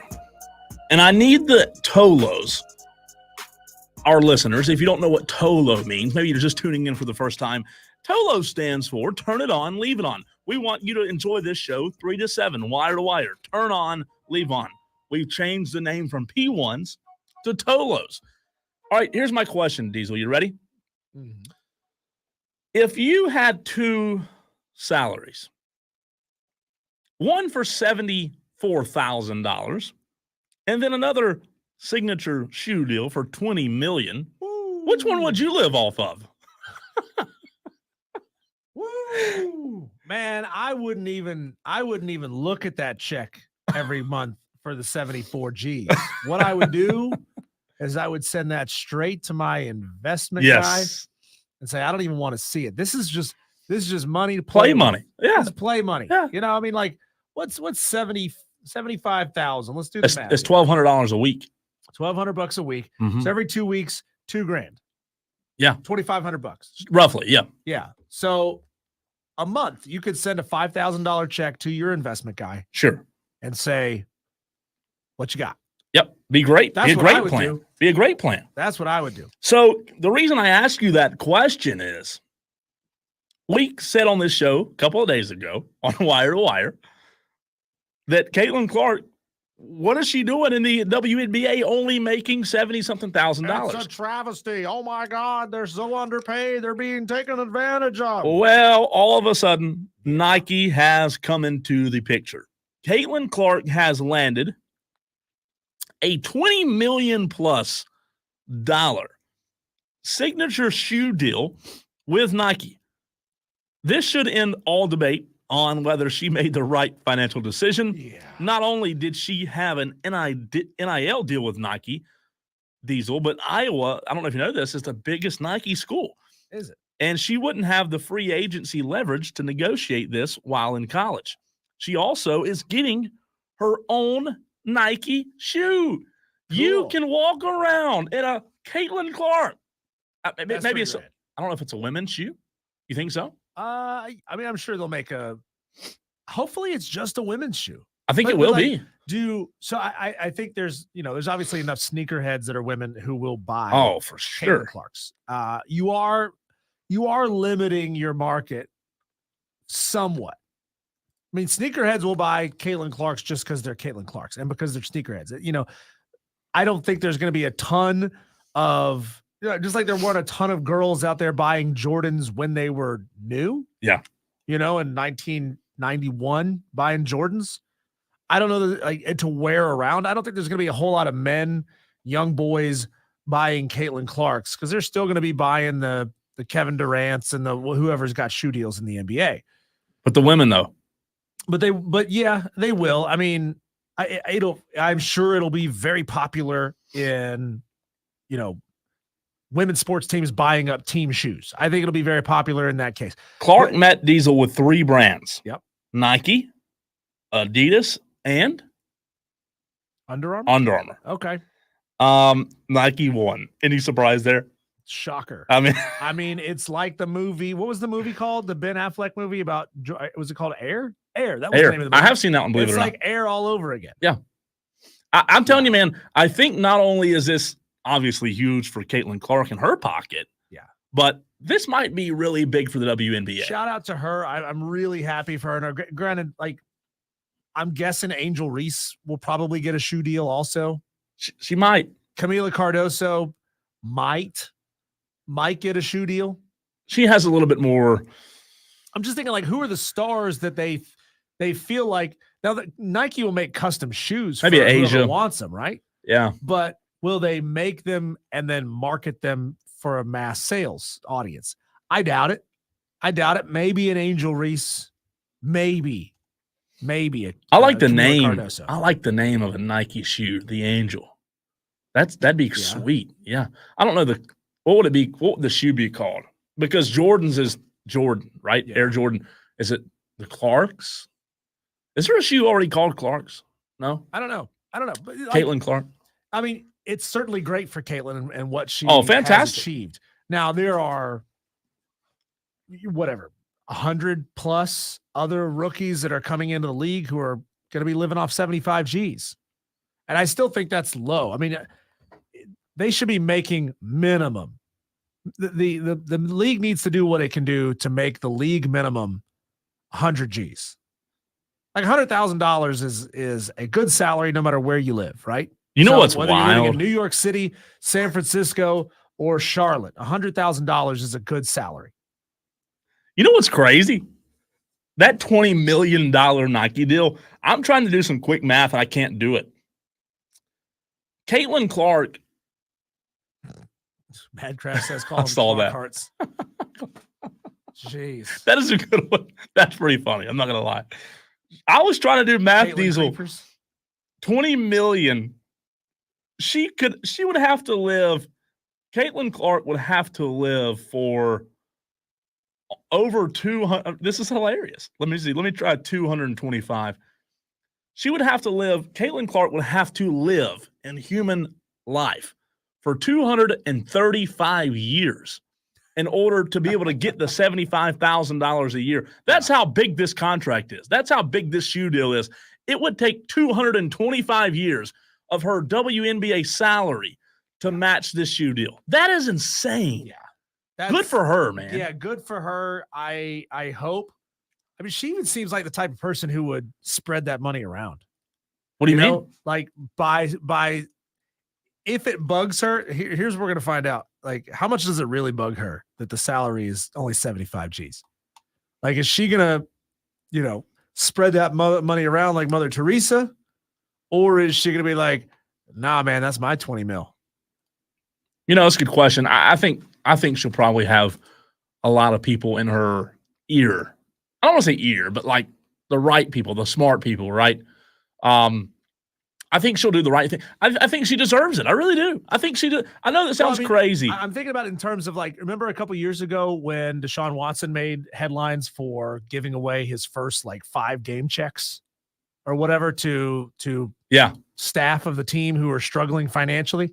I'd be curious. I mean, like, if you were a rookie coming into the league, would your pride allow you to accept a check from Caitlin Clark?